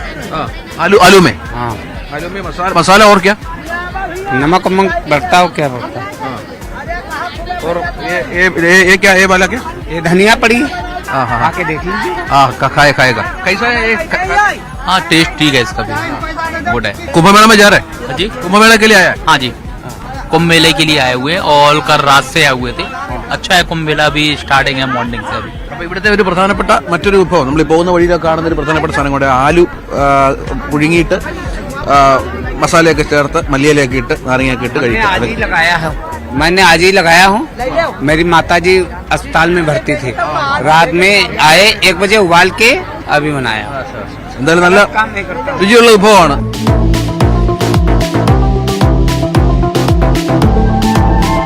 നമ്മുടെ നൂഡിൽസ് പോലെയുള്ള ഒരു വിഭവമാണ് ഇത്. നൂഡിൽസ് തന്നെയാണ്, അതിന്റെ പ്രത്യേക പ്രിപ്പറേഷൻ ആണെന്ന് തോന്നുന്നു. അവരോട് ചോദിക്കാം. कैसा बनाता है भैया? ये 30 रुपए का प्लेट है. चौमीन बढ़िया स्पाइसी है. हाँ. उसमें क्या क्या डालता? इसमें डालता बंदा डालता है, चौमीन पड़ता है और चटनी वगैरह डालता है. बढ़िया बना के बेहतरीन. और ये वाला? ये आलू चाट इसको बोलते हैं. इसमें बटर पड़ता है, सलाद पड़ता है, खस्ता पापड़ी पड़ता है, चटनी पड़ता है, मसाला पड़ता है. बढ़िया बेहतरीन. इसका प्लेट का कितना दाम? इसका 30 रुपए प्लेट. सिंगल है, डबल 50 का बिकता है. अच्छा लो मैडम. अच्छा. ഇങ്ങനെ നിങ്ങൾ നോക്കി ഇങ്ങോട്ട് ഇവിടെ കുറേ സാധനങ്ങളുണ്ട് കേട്ടോ. ഇവിടെ കുറേ നൂഡിൽസ്, നമ്മൾ നേരത്തെ പറഞ്ഞ നൂഡിൽസ് ഇതിങ്ങനെ മസാലയൊക്കെ ചേർത്ത് വെക്കുകയാണ്. ഇതിൽ കുറച്ച് എന്താണ് ക്യാബേജും സാധനങ്ങളൊക്കെ ഇടും. കുറച്ച് സവാളയുടെ അംശങ്ങളൊക്കെ കാണാം. ഇവിടെ ആലു കൊണ്ടുള്ള മറ്റു ചില വിഭവങ്ങൾ. അങ്ങനെ ഭയങ്കര രസകരമായി നമുക്ക് ഒരുപാട് വ്യത്യസ്തമായ വിഭവങ്ങൾ പരീക്ഷിക്കാനുള്ള സ്ഥലം കൂടിയുണ്ട്. പക്ഷേ കുറച്ച് ശ്രദ്ധിക്കുകയും വേണം, കാരണം വയറിൻ്റെ പ്രശ്നങ്ങൾ എങ്ങനെയാകും എന്നുള്ളതൊന്നും കാത്തിരുന്നില്ല. അതുകൊണ്ട് ഞാൻ എല്ലാ വിഭവങ്ങളും പരീക്ഷിക്കുന്നില്ല. നമ്മളിപ്പോൾ വയറിനെ വെല്ലുവിളിക്കാൻ പറ്റില്ലല്ലോ. കുറച്ച് ദിവസം ഇവിടെ നിന്ന് ജോലി ചെയ്യേണ്ടതൊക്കെയാണ്. അതുകൊണ്ട് ഏതായാലും ഒരുപാട് ഇത്തരം വിഭവങ്ങളിലൂടെയാണ് ഞങ്ങൾ കടന്നു പോകുന്നത്. രസകരമായ വ്യത്യസ്തമായ കാഴ്ചകൾ കണ്ടപ്പോൾ അതൊന്ന് പകർത്തി എന്നതേ ഉള്ളൂ. പ്രശാന്ത് മംഗലശ്ശേരി ഉണ്ട് എനിക്കൊപ്പം, രഞ്ജിത്ത് രാമേന്ദ്രൻ, പ്രയാഗ്രാജ്. അത് അങ്ങോട്ട് പറയാൻ നിൽക്കുകയായിരുന്നു. രഞ്ജിത്ത് നമ്മളെ കാണിക്കാനാണെന്ന വ്യാജേന അവിടെ കിട്ടുന്നത് മുഴുവൻ കഴിച്ച് ബുദ്ധിമുട്ടുണ്ടാക്കരുതെന്ന് പറയാൻ തുടങ്ങുകയായിരുന്നു. എന്തായാലും രഞ്ജിത്തിന് തന്നെ ആ ഒരു ധാരണയുള്ളത് നല്ലതാണ്. അത്രയേറെ സ്ട്രീറ്റ് ഫുഡ് ഉണ്ട്. പക്ഷേ സ്ട്രീറ്റ് ഫുഡ് എന്ന് പറയുന്നത് അവിടെയൊക്കെ ഏറ്റവും നന്നായി വിശ്വസിച്ച് കഴിക്കാൻ പറ്റുന്നത് സത്യത്തിൽ സ്ട്രീറ്റ് ഫുഡാണ്. കാരണം തീരുമ്പോൾ ഉണ്ടാക്കിക്കൊണ്ടിരിക്കുകയാണല്ലോ. അപ്പം നമുക്ക് ഇനി പ്രധാനപ്പെട്ട വാർത്തകളിലേക്ക് മടങ്ങി എത്തേണ്ടതുണ്ട്. ഒരു ഇടവേളയ്ക്ക് ശേഷം വളരെ പെട്ടെന്ന് തിരിച്ചെത്താം.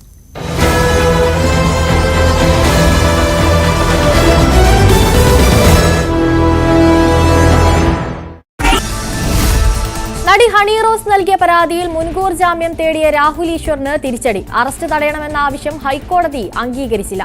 മുൻകൂർ ജാമ്യാപേക്ഷയിൽ നിലപാട് അറിയിക്കാൻ പോലീസിന് നിർദ്ദേശം.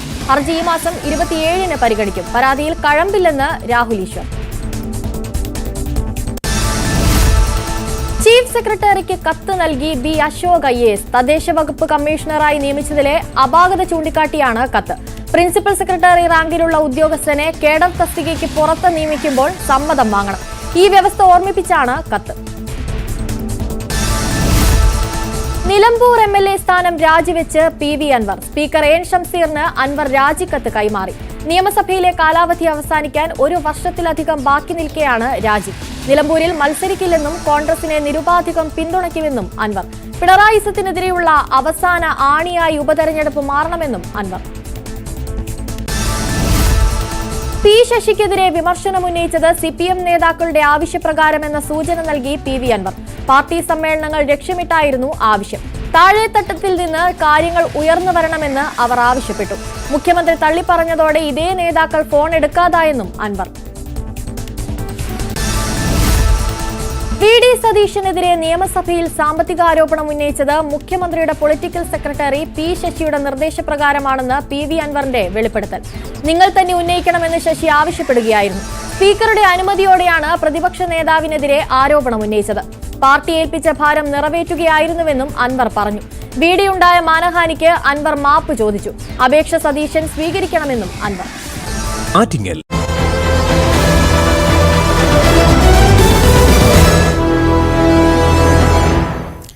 വാർത്തകളിലേക്ക് മടങ്ങിയെത്തുമ്പോൾ നിലമ്പൂരിലേക്കാണ് നമ്മൾ ആദ്യം പോകുന്നത്. നിലമ്പൂർ നിയമസഭാ മണ്ഡലം ഉപതെരഞ്ഞെടുപ്പിലേക്ക് തന്നെ പോവുകയാണ്.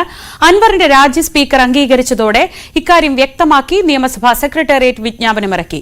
നിലമ്പൂർ നിയമസഭാ മണ്ഡലത്തിൽ ഒഴിവ് വന്ന കാര്യം സ്പീക്കർ ഇന്ന് തെരഞ്ഞെടുപ്പ് കമ്മീഷനെ അറിയിക്കും. നിലവിലെ നിയമസഭയുടെ കാലാവധി അവസാനിക്കാൻ 1.25 വർഷത്തോളം ബാക്കിയുള്ളതിനാൽ നിലമ്പൂരിൽ ഉപതെരഞ്ഞെടുപ്പിനാണ് കളമൊരുങ്ങുന്നത്.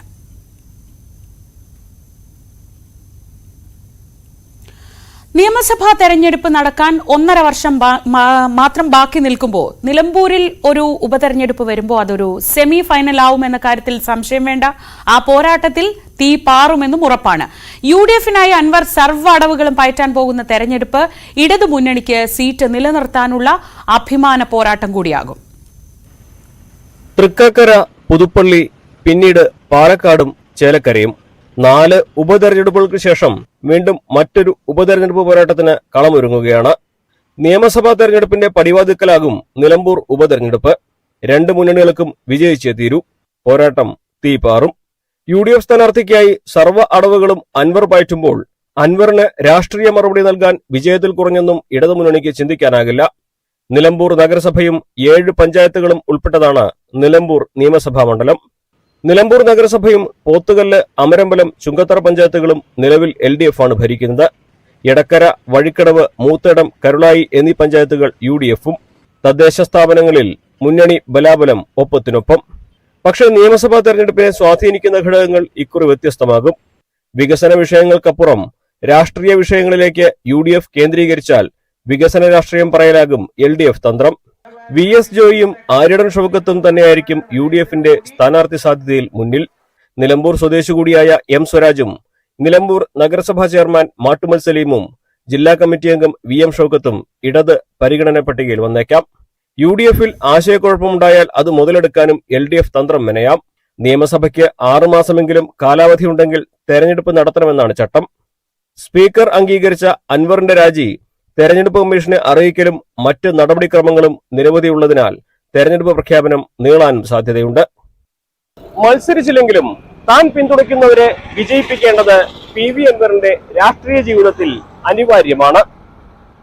താൻ പരിഹസിച്ച ആര്യടൻ ഷൗക്കത്തിന് വേണ്ടി അൻവർ പ്രചാരണത്തിനിറങ്ങേണ്ടി വരുമോ, അതോ ആര്യടൻ ഷൗക്കത്ത് ഇടതുപക്ഷ സ്ഥാനാർത്ഥിയായി മത്സരിക്കുമോ എന്നുള്ളതെല്ലാം കണ്ടു തന്നെ അറിയണം. മലപ്പുറത്ത് നിന്നും CV Anumod, news 18. CV Anumod തന്നെ ചേരുന്നു. Anumod, good morning. ഇന്നലെ ഞാൻ സംസാരിക്കുമ്പോൾ പറഞ്ഞിരുന്നു ഇനിയിപ്പോൾ എന്തായാലും അനുമോദിന് വളരെ തിരക്ക് പിടിച്ച ദിവസങ്ങളാവുമെന്ന്.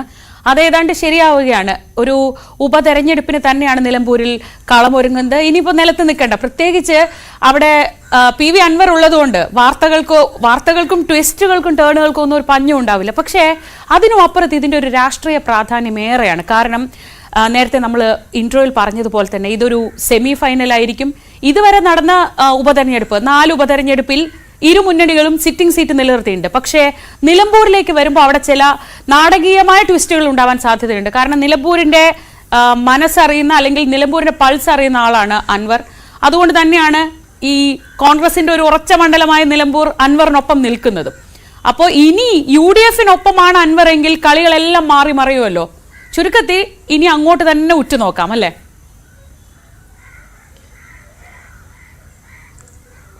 തെരഞ്ഞെടുപ്പിന്റെ ഒരു പ്രഖ്യാപനം വന്നു കഴിഞ്ഞാൽ പിന്നെ നിലമ്പൂരിലെ സാഹചര്യങ്ങളൊക്കെ നമുക്ക് പ്രതീക്ഷിക്കാവുന്നതിലും അപ്പുറത്തുള്ള തരത്തിലാണ് ഉണ്ടാവുക. ഏറ്റവും പ്രധാനപ്പെട്ട ഒരു കാര്യം അൻവറിന്റെ രാഷ്ട്രീയ നിലപാടുകളാണ് ഇതിൽ. നമ്മളൊരു 6 മാസം മുൻപ് കണ്ട അൻവറിനെയല്ല ഇന്ന് കാണുന്നത്. അദ്ദേഹത്തിന്റെ ശരീരഭാഷയാവട്ടെ, രാഷ്ട്രീയ ഭാഷയാവട്ടെ, കാഴ്ചപ്പാടുകളാകട്ടെ, അതൊക്കെ തന്നെ വല്ലാതെ മാറിക്കഴിഞ്ഞിട്ടുണ്ട്. അപ്പോൾ നിലമ്പൂരിലേക്ക് അൻവർ UDFന്റെ സ്ഥാനാർത്ഥിയെ ജയിപ്പിക്കാൻ മുഖ്യ പ്രചാരകനായിട്ടും മുഖ്യ തെരഞ്ഞെടുപ്പിന്റെ അമരക്കാരനായിട്ടൊക്കെ എത്തുമ്പോൾ അത് ഇടതുപക്ഷത്തെ സംബന്ധിച്ച് വലിയ വെല്ലുവിളികൾ ഉണ്ടാക്കുന്നുണ്ട്. ഒന്നാമത്തെ കാര്യം അതൊരു UDFന്റെ മണ്ഡലമാണ് എന്നുള്ളതാണ്.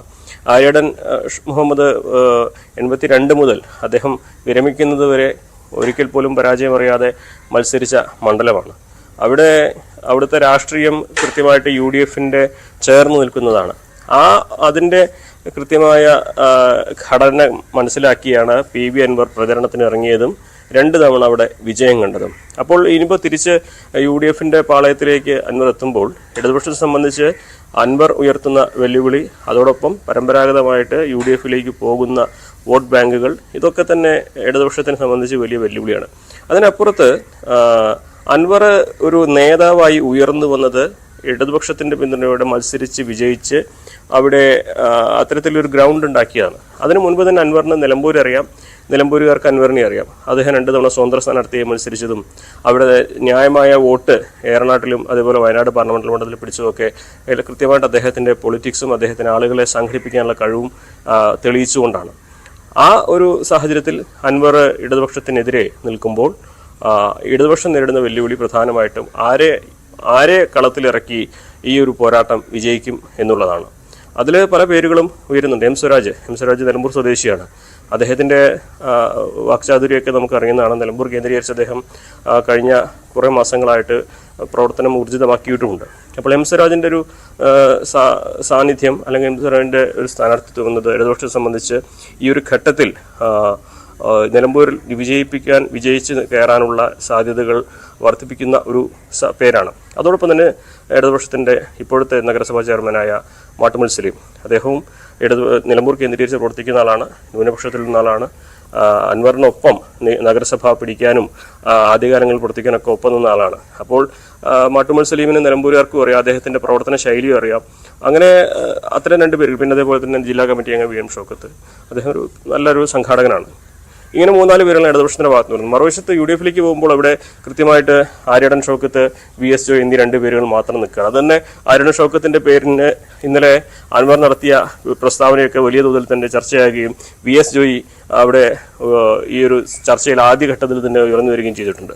എന്താണെങ്കിലും അൻവറിന്റെ ഇനിയുള്ള പ്രവർത്തനം നിലമ്പൂർ കേന്ദ്രീകരിച്ച് തന്നെ ആകുമെന്നതുകൊണ്ട് തന്നെ അദ്ദേഹം പറയുന്ന ഓരോ കാര്യങ്ങൾ, രാഷ്ട്രീയ നിലപാടുകൾ, അദ്ദേഹത്തിനൊപ്പം അദ്ദേഹം ഇടതുപക്ഷക്കാരനായ സമയത്ത് ഒപ്പം നിന്നവരൊക്കെ കൂടെ നിൽക്കുമോ എന്നുള്ള ചോദ്യമൊക്കെയാണ് ഉയരുന്നത്. നേരത്തെ അൻവർ പറഞ്ഞിരുന്നത് ഇടതുപക്ഷത്തിന്റെ ഭാഗമായിട്ടുള്ള ഒരുപാട് പേർ ശ്വാസം മുട്ടി അവിടെ നിൽക്കുന്നുണ്ട്, അവർക്കൊക്കെ എന്നോടാണ് താല്പര്യം, പക്ഷേ പലർക്കും അത് പരസ്യമായി പ്രകടിപ്പിക്കാനാകുന്നില്ല എന്നതുകൊണ്ടാണ്. എന്തായാലും ഒരു തെരഞ്ഞെടുപ്പ് വരുമ്പോൾ അത് എങ്ങനെ വേണമെങ്കിലും അവർക്ക് പ്രകടിപ്പിക്കാൻ കഴിയുന്നതാണ്. ഉറപ്പായും അനുമോദ്, ഇനി ആ ലിറ്റ്മസ് ടെസ്റ്റ് എന്തായാലും അൻവറിനാണോ ശക്തി, അതോ CPM-ന്റെ കൂടെ ഉണ്ടായിരുന്ന അൻവറിനാണോ ശക്തി, അതോ അൻവറിനാണോ ശക്തി എന്നതൊക്കെ നമുക്ക് കാത്തിരുന്ന് കാണാൻ നിലമ്പൂർ അവസരം ഒരുക്കും. ഇപ്പോൾ നടക്കുന്നതൊക്കെ അങ്ങനെ വെറുതെ നടക്കുന്നതാണെന്ന് നിങ്ങൾ കരുതരുത്. പ്രിയപ്പെട്ട പ്രേക്ഷകരുടെ അറിവിലേക്ക്, അൻവർ വളരെ പ്ലാൻഡ് ആണെന്ന് വേണം മനസ്സിലാക്കാൻ. നിലമ്പൂരിൽ ഇനി മത്സരിക്കാനില്ലെന്ന് നിലപാടെടുത്ത PV അൻവറിന്റെ അടുത്ത നീക്കം എന്താവും?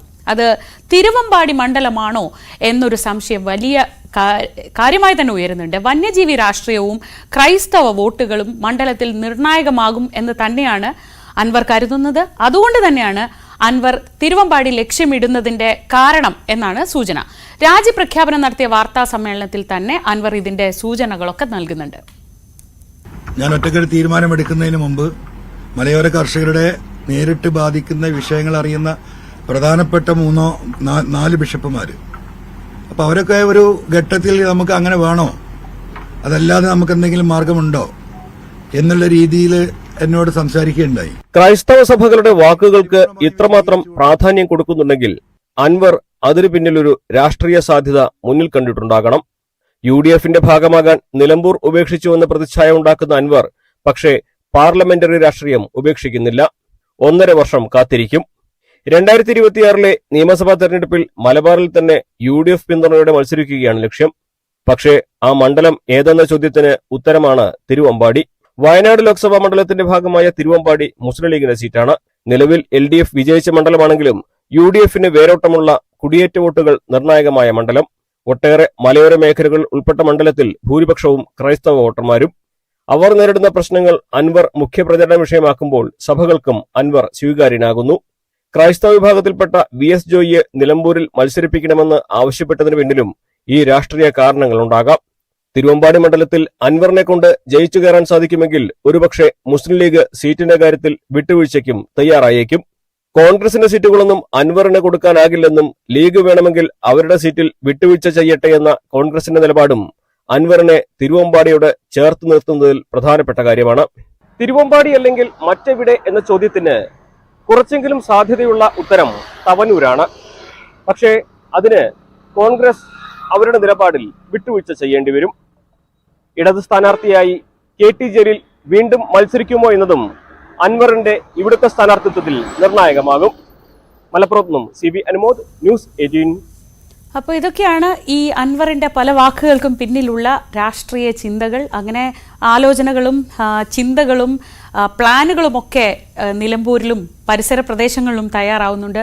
നമ്മൾ ഒരു ഇടവേള എടുക്കുകയാണ്. ഇന്ന് എന്തൊക്കെ എപ്പോഴൊക്കെ സംഭവിക്കുമെന്ന് അറിയണ്ടേ? ഇടവേളയ്ക്ക് ശേഷം പറയാം.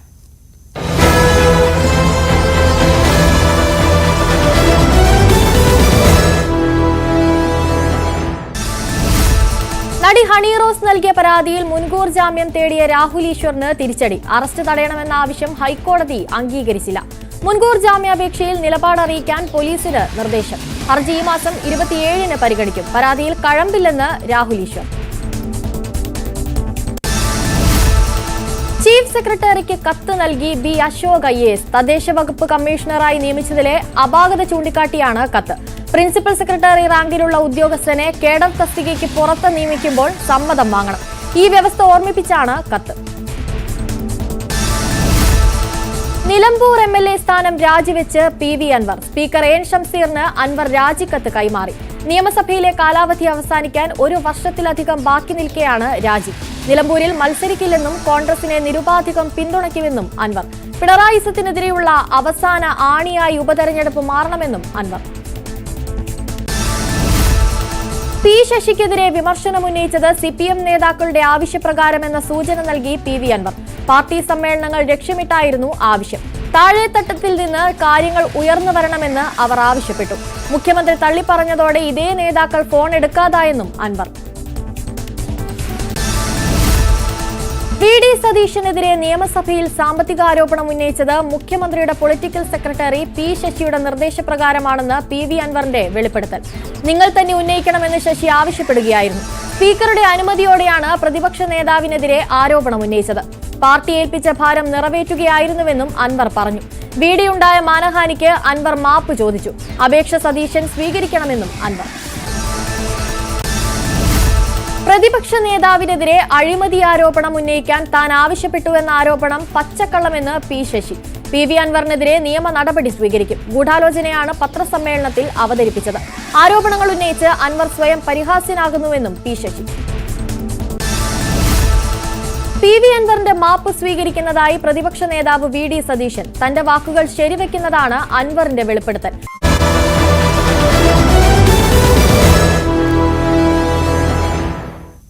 രാവിലെയിലേക്ക് പ്രിയപ്പെട്ട പ്രേക്ഷകർക്ക് ഒരിക്കൽ കൂടി സ്വാഗതം. നമ്മൾ ആദ്യം ഇന്ന് രാവിലെ പോയത് വയനാട്ടിൽ നിന്നുള്ള ആ കടുവ ആക്രമണത്തിന്റെ ആശങ്കയുള്ള വാർത്തയിലേക്കാണ്. ഇപ്പോൾ അതിരപ്പള്ളിയിൽ നിന്നും സമാനമായൊരു വാർത്ത വരുന്നുണ്ട്. അതിരപ്പള്ളിയിൽ ഒരൊറ്റയാൻ കാർ ആക്രമിച്ചു എന്ന വാർത്തയാണ് വരുന്നത്. ഈ മനുഷ്യനും വന്യമൃഗങ്ങളും തമ്മിലുള്ള ഈ ഒരു ഫൈറ്റ് കൂടുന്തോറും നമുക്ക് ആശങ്ക കൂടിക്കൊണ്ടേയിരിക്കുകയാണ്. ഇങ്ങനൊരു വാർത്ത കൂടി വരുന്നുണ്ട്. ഇനി ഇന്നത്തെ പ്രധാനപ്പെട്ട ചില സംഭവ വികാസങ്ങളിലേക്കാണ് നമ്മൾ പോകുന്നത്. CPI സംസ്ഥാന കൗൺസിൽ ഓഫീസ് ഇന്നു മുതൽ MN സ്മാരകത്തിൽ പ്രവർത്തനം പുനരാരംഭിക്കും. കുറേ നാളുകളായി നവീകരണ പ്രവർത്തനങ്ങളൊക്കെ തുടങ്ങിയത് മുതൽ പട്ടം PS സ്മാരകത്തിലായിരുന്നു ഓഫീസ് പ്രവർത്തിച്ചിരുന്നത്. നവീകരിച്ച കെട്ടിടം കഴിഞ്ഞ മാസം 27-ന് ഉദ്ഘാടനം ചെയ്തതോടെയാണ് ഓഫീസ് വീണ്ടും പാർട്ടി ആസ്ഥാനത്ത് പ്രവർത്തനം തുടങ്ങുന്നത്. ഡൽഹിയിൽ തെരഞ്ഞെടുപ്പിന്റെ മേളത്തിലേക്ക് കടക്കുകയാണ്. ഡൽഹി മുഖ്യമന്ത്രി അതിഷി ഇന്ന് നാമനിർദ്ദേശ പത്രിക സമർപ്പിക്കും. ഇന്നലെ പത്രിക സമർപ്പിക്കാനായിരുന്നു തീരുമാനിച്ചിരുന്നതെങ്കിലും റാലിയും പാർട്ടി പരിപാടികളും ഒക്കെ നീണ്ടതോടെ പത്രികാ സമർപ്പണം ഇന്നത്തേക്ക് മാറ്റുകയായിരുന്നു. കൽക്കാജി മണ്ഡലത്തിൽ നിന്നാണ് അതിഷി രണ്ടാം തവണയും ജനവിധി തേടുന്നത്. BJPയിലെ രമേശ് ബിതുടിയും കോൺഗ്രസിലെ അൽക്ക ലാംബയുമാണ് അതിഷിയെ നേരിടുന്നത്. ഒരുപക്ഷെ കഴിഞ്ഞ സർക്കാരിന്റെ കാലത്ത് ഏറ്റവും വലിയ താരമായി ഉയർന്നു വന്ന ഒരാളാണ് അതിഷി.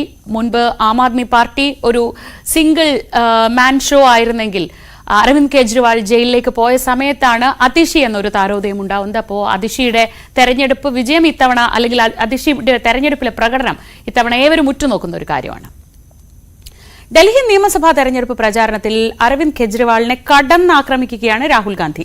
മോദിയെ പോലെ പാലിക്കാൻ കഴിയാത്ത വാഗ്ദാനങ്ങളാണ് കെജ്രിവാൾ നടത്തുന്നതെന്ന് രാഹുൽ വിമർശിച്ചു. ഡൽഹിയെ അഴിമതി മുക്തമാക്കുമെന്ന് അരവിന്ദ് കെജ്രിവാൾ പറഞ്ഞത് നടപ്പായോ എന്നതാണ് രാഹുലിന്റെ ചോദ്യം. സീലാംപൂരിലെ റാലിയിലായിരുന്നു രാഹുലിന്റെ വിമർശനം. അമ്മയും മുൻ മുഖ്യമന്ത്രിയുമായിരുന്ന ഷീല ദീക്ഷിത് പ്രതിനിധീകരിച്ചിരുന്ന ന്യൂഡൽഹി മണ്ഡലം തിരിച്ചുപിടിക്കാൻ സന്ദീപ് ദീക്ഷിതിന് കഴിയുമോ?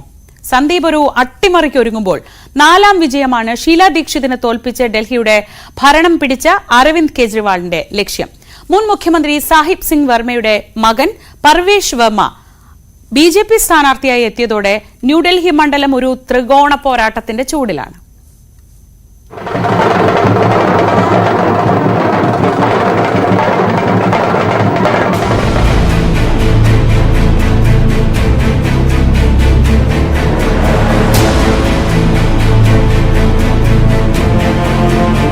കോൺഗ്രസിന് ഭരണം നഷ്ടപ്പെട്ടതോ ആം ആദ്മി പാർട്ടി 28 സീറ്റ് നേടിയതോ ആയിരുന്നില്ല 2013-ൽ ഡൽഹിക്കാരെ അക്ഷരാർത്ഥത്തിൽ ഞെട്ടിച്ചത്.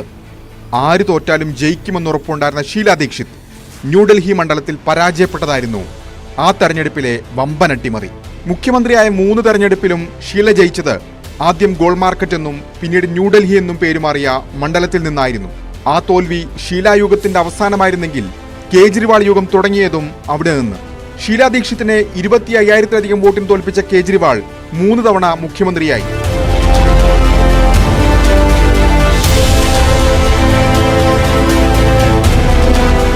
മൂന്ന് തവണയും ജയം ന്യൂഡൽഹിയിൽ നിന്ന്. ഇത്തവണ കേജ്രിവാൾ 4ാം പോരിനിറങ്ങുമ്പോൾ എതിരിടുന്നത് ഷീല ദീക്ഷിത്തിന്റെ മകൻ സന്ദീപ് ദീക്ഷിത്.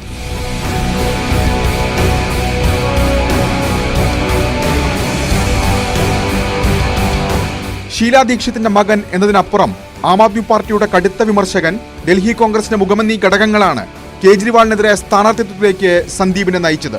പ്രധാന നേതാക്കളായ അരവിന്ദർ സിംഗ് ലൗലി, രാജ്കുമാർ ചൗഹാൻ, പ്രഹ്ലാദ് സിംഗ് സാവ്നി തുടങ്ങിയ നേതാക്കൾ പാർട്ടി വിട്ടതോടെ നേതൃദാരിദ്ര്യമുണ്ട് കോൺഗ്രസിന്. അജയ് മാക്കനാകട്ടെ ദേശീയ ട്രഷററായി. അഴിമതി ആരോപണങ്ങളുമായി ആം ആദ്മി പാർട്ടി പ്രതിരോധത്തിലാകുമ്പോൾ ഈസ്റ്റ് ഡൽഹി മുൻ MP കൂടിയായ സന്ദീപ് ദീക്ഷിതാണ് കോൺഗ്രസിന്റെ ആശ്രയം. केजरीवाल को एक चीज पता होनी चाहिए, ये जिन वायदों से आए थे और जो तस्वीर अपनी बना कर आए थे कि मैं आम आदमी हूँ, मैं साधारण जीवन जीऊंगा, मैं बंगले घर नहीं लूंगा, ये कम से कम और किसी ने नहीं किया. तो ढोंग तो आपने रचा था, सवाल आपके ढोंग पर है. इस बार तो आपको आना ही आना है, किसी भी कीमत पे दिल्ली बचानी है तो आपको आना है. मैम आपका सपोर्ट नहीं मिले, सपोर्ट जल्दी मिलेगा. हम तो सबसे अगर बोलो सबसे मैम आपने ये बोला ना मेरे को इतनी ताकत आई, क्या बताएं. सर इस बार हम तो सोच मैडम लिखकर तो कोई काम कर ही नहीं सकता. വീടുകൾ തോറും കയറിയിറങ്ങി വോട്ട് തേടുന്ന സന്ദീപ് ദീക്ഷിത്തിന് മുന്നിൽ വെല്ലുവിളികളേറെ. കഴിഞ്ഞ 2 തെരഞ്ഞെടുപ്പിലും പാർട്ടി സ്ഥാനാർത്ഥിക്ക് ലഭിച്ച വോട്ട് 5000-ൽ താഴെ. ജയിക്കണമെങ്കിൽ നഷ്ടപ്പെട്ട വോട്ട് ബാങ്ക് തിരിച്ചുപിടിക്കണമെന്നതിനപ്പുറം കഠിനാധ്വാനം തന്നെ വേണമെന്ന് ചുരുക്കം. മുൻ മുഖ്യമന്ത്രി സാഹിബ് സിംഗ് വർമ്മയുടെ മകനും മുൻ MP-യുമായ പർവേഷ് വർമ്മയാണ് BJP സ്ഥാനാർത്ഥി. കഴിഞ്ഞ തെരഞ്ഞെടുപ്പിൽ 33%, 2015-ൽ 29% വോട്ട് BJPക്കുണ്ടായിരുന്നു. മാറിയ സാഹചര്യത്തിൽ മണ്ഡലവും മറിയുമെന്ന പ്രതീക്ഷയാണ് BJPക്ക്. ഒരു മുൻ മുഖ്യമന്ത്രിയും 2 മുൻ മുഖ്യമന്ത്രിമാരുടെ മക്കളും കളത്തിലിറങ്ങിയതോടെ കൊടും തണുപ്പിലും ത്രികോണ പോരാട്ട ചൂടിൽ തിളയ്ക്കുകയാണ് ന്യൂഡൽഹി.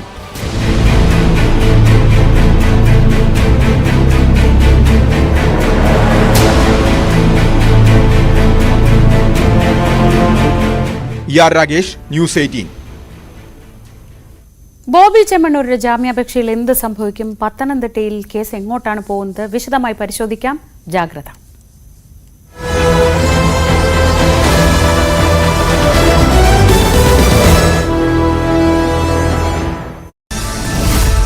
നടി ഹണി റോസ് നൽകിയ പരാതിയിൽ മുൻകൂർ ജാമ്യം തേടിയ രാഹുൽ ഈശ്വറിന് തിരിച്ചടി. അറസ്റ്റ് തടയണമെന്ന ആവശ്യം ഹൈക്കോടതി അംഗീകരിച്ചില്ല. മുൻകൂർ ജാമ്യാപേക്ഷയിൽ നിലപാട് അറിയിക്കാൻ പോലീസിന് നിർദ്ദേശം. ഹർജി ഈ മാസം 27-ന് പരിഗണിക്കും. പരാതിയിൽ കഴമ്പില്ലെന്ന് രാഹുൽ ഈശ്വർ. ചീഫ് സെക്രട്ടറിക്ക് കത്ത് നൽകി B. അശോക് IAS. തദ്ദേശ വകുപ്പ് കമ്മീഷണറായി നിയമിച്ചതിലെ അപാകത ചൂണ്ടിക്കാട്ടിയാണ് കത്ത്. പ്രിൻസിപ്പൽ സെക്രട്ടറി റാങ്കിലുള്ള ഉദ്യോഗസ്ഥനെ കേഡർ തസ്തികയ്ക്ക് പുറത്ത് നിയമിക്കുമ്പോൾ സമ്മതം വാങ്ങണം. ഈ വ്യവസ്ഥ ഓർമ്മിപ്പിച്ചാണ് കത്ത്. നിലമ്പൂർ MLA സ്ഥാനം രാജിവെച്ച് PV അൻവർ. സ്പീക്കർ AN ഷംസീറിന് അൻവർ രാജിക്കത്ത് കൈമാറി. നിയമസഭയിലെ കാലാവധി അവസാനിക്കാൻ 1 വർഷത്തിലധികം ബാക്കി നിൽക്കെയാണ് രാജി. നിലമ്പൂരിൽ മത്സരിക്കില്ലെന്നും കോൺഗ്രസിനെ നിരുപാധികം പിന്തുണയ്ക്കുമെന്നും അൻവർ. പിണറായിസത്തിനെതിരെയുള്ള അവസാന ആണിയായി ഉപതെരഞ്ഞെടുപ്പ് മാറണമെന്നും അൻവർ. P. ശശിക്കെതിരെ വിമർശനമുന്നയിച്ചത് CPM നേതാക്കളുടെ ആവശ്യപ്രകാരമെന്ന സൂചന നൽകി PV അൻവർ. പാർട്ടി സമ്മേളനങ്ങൾ ലക്ഷ്യമിട്ടായിരുന്നു ആവശ്യം. താഴെത്തട്ടത്തിൽ നിന്ന് കാര്യങ്ങൾ ഉയർന്നു വരണമെന്ന് അവർ ആവശ്യപ്പെട്ടു. മുഖ്യമന്ത്രി തള്ളിപ്പറഞ്ഞതോടെ ഇതേ നേതാക്കൾ ഫോൺ എടുക്കാതായെന്നും അൻവർ. VD സതീശനെതിരെ നിയമസഭയിൽ സാമ്പത്തികാരോപണം ഉന്നയിച്ചത് മുഖ്യമന്ത്രിയുടെ പൊളിറ്റിക്കൽ സെക്രട്ടറി P. ശശിയുടെ നിർദ്ദേശപ്രകാരമാണെന്ന് PV അൻവറിന്റെ വെളിപ്പെടുത്തൽ. നിങ്ങൾ തന്നെ ഉന്നയിക്കണമെന്ന് ശശി ആവശ്യപ്പെടുകയായിരുന്നു. സ്പീക്കറുടെ അനുമതിയോടെയാണ് പ്രതിപക്ഷ നേതാവിനെതിരെ ആരോപണം ഉന്നയിച്ചത്. പാർട്ടി ഏൽപ്പിച്ച ഭാരം നിറവേറ്റുകയായിരുന്നുവെന്നും അൻവർ പറഞ്ഞു. VD-യുണ്ടായ മാനഹാനിക്ക് അൻവർ മാപ്പ് ചോദിച്ചു. അപേക്ഷ സതീശൻ സ്വീകരിക്കണമെന്നും അൻവർ. പ്രതിപക്ഷ നേതാവിനെതിരെ അഴിമതി ആരോപണം ഉന്നയിക്കാൻ താൻ ആവശ്യപ്പെട്ടുവെന്ന ആരോപണം പച്ചക്കള്ളമെന്ന് P. ശശി. PV അൻവറിനെതിരെ നിയമ നടപടി സ്വീകരിക്കും. ഗൂഢാലോചനയാണ് പത്രസമ്മേളനത്തിൽ അവതരിപ്പിച്ചത്. ആരോപണങ്ങൾ ഉന്നയിച്ച് അൻവർ സ്വയം പരിഹാസ്യനാകുന്നുവെന്നും P. ശശി. PV അൻവറിന്റെ മാപ്പ് സ്വീകരിക്കുന്നതായി പ്രതിപക്ഷ നേതാവ് VD സതീശൻ. തന്റെ വാക്കുകൾ ശരിവെക്കുന്നതാണ് അൻവറിന്റെ വെളിപ്പെടുത്തൽ. മുഖ്യമന്ത്രിയുടെ അറിവില്ലാതെ പൊളിറ്റിക്കൽ സെക്രട്ടറി നിർദ്ദേശം നൽകില്ലെന്നും VD സതീശൻ. നിലമ്പൂരിലെ UDF സ്ഥാനാർത്ഥിയെ നിർദ്ദേശിച്ച് PV അൻവർ. മലയോര മേഖലയിലെ പ്രശ്നങ്ങൾ അറിയുന്ന VS ജോയിയെ സ്ഥാനാർത്ഥിയാക്കണമെന്നാണ് ആവശ്യം. അതേസമയം ആര്യാടൻ ഷൗക്കത്തിനെ അൻവർ പരിഹസിച്ചു. ആര്യാടൻ ഷൗക്കത്ത് ആരാണെന്നും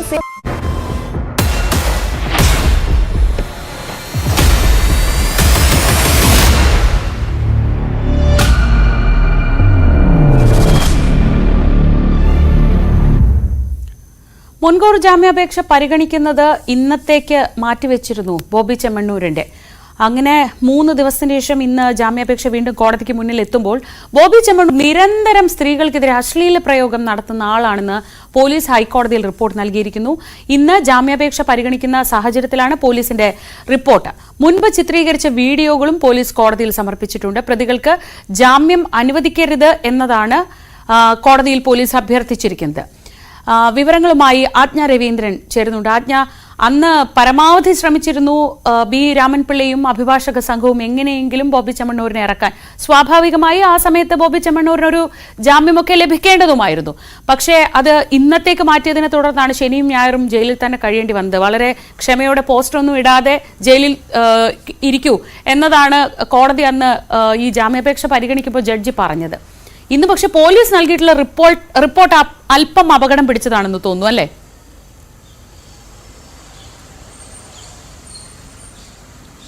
തീർച്ചയായിട്ടും ശ്രീജ, കാരണം ഹണി റോസിനെതിരെ സമൂഹ മാധ്യമങ്ങളിൽ കൂടിയോ അല്ലാതെയോ താൻ ലൈംഗിക അധിക്ഷേപം നടത്തിയിട്ടില്ല, അല്ലെങ്കിൽ താൻ ദ്വയാർത്ഥ പ്രയോഗം നടത്തിയിട്ടില്ല എന്നുള്ള വാദമാണ് ബോബി ചെമ്മണ്ണൂരിൻ്റേത്. അത് പൊളിക്കുന്ന തരത്തിലുള്ള റിപ്പോർട്ടാണ് പോലീസ് ഹൈക്കോടതിയിൽ സമർപ്പിച്ചിരിക്കുന്നത്. കാരണം നേരത്തെ തന്നെ നമ്മൾ ഈ കേസുമായി ബന്ധപ്പെട്ട അന്വേഷണ സംഘത്തെ സമീപിച്ചപ്പോൾ അന്വേഷണ സംഘം തലവൻ ACP ജയകുമാർ അദ്ദേഹം പറഞ്ഞത് ഇങ്ങനെയാണ്.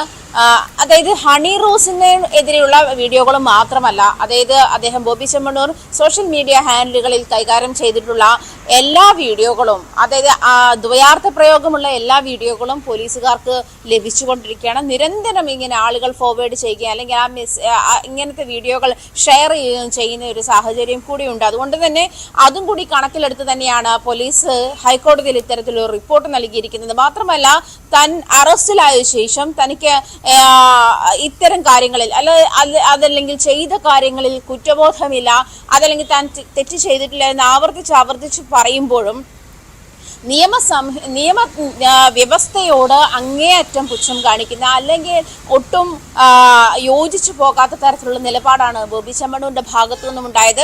കോടതിയിൽ ഈ കേസ് പരിഗണിക്കുമ്പോൾ ഒരു പക്ഷേ പ്രതിയുടെ ബോഡി ലാംഗ്വേജ് പോലും അതിന് ജാമ്യം നിഷേധിക്കാനുള്ള സാഹചര്യത്തിലേക്ക് നയിച്ചേക്കാമെന്നും പോലീസ് നിരീക്ഷിക്കുന്നുണ്ട്. എന്തായാലും മുൻകൂർ ജാമ്യം അപേക്ഷ ഇന്ന് ഹൈക്കോടതി വീണ്ടും പരിഗണിക്കുമ്പോൾ പോലീസിനോട് കഴിഞ്ഞ ദിവസം റിപ്പോർട്ട് തേടിയിരുന്നു. ജസ്റ്റിസ് PV കുഞ്ഞികൃഷ്ണൻ അധ്യക്ഷനായ ബെഞ്ചാണ്, അദ്ദേഹത്തിന്റെ സിംഗിൾ ബെഞ്ചാണ് കേസ് പരിഗണിക്കുന്നത്.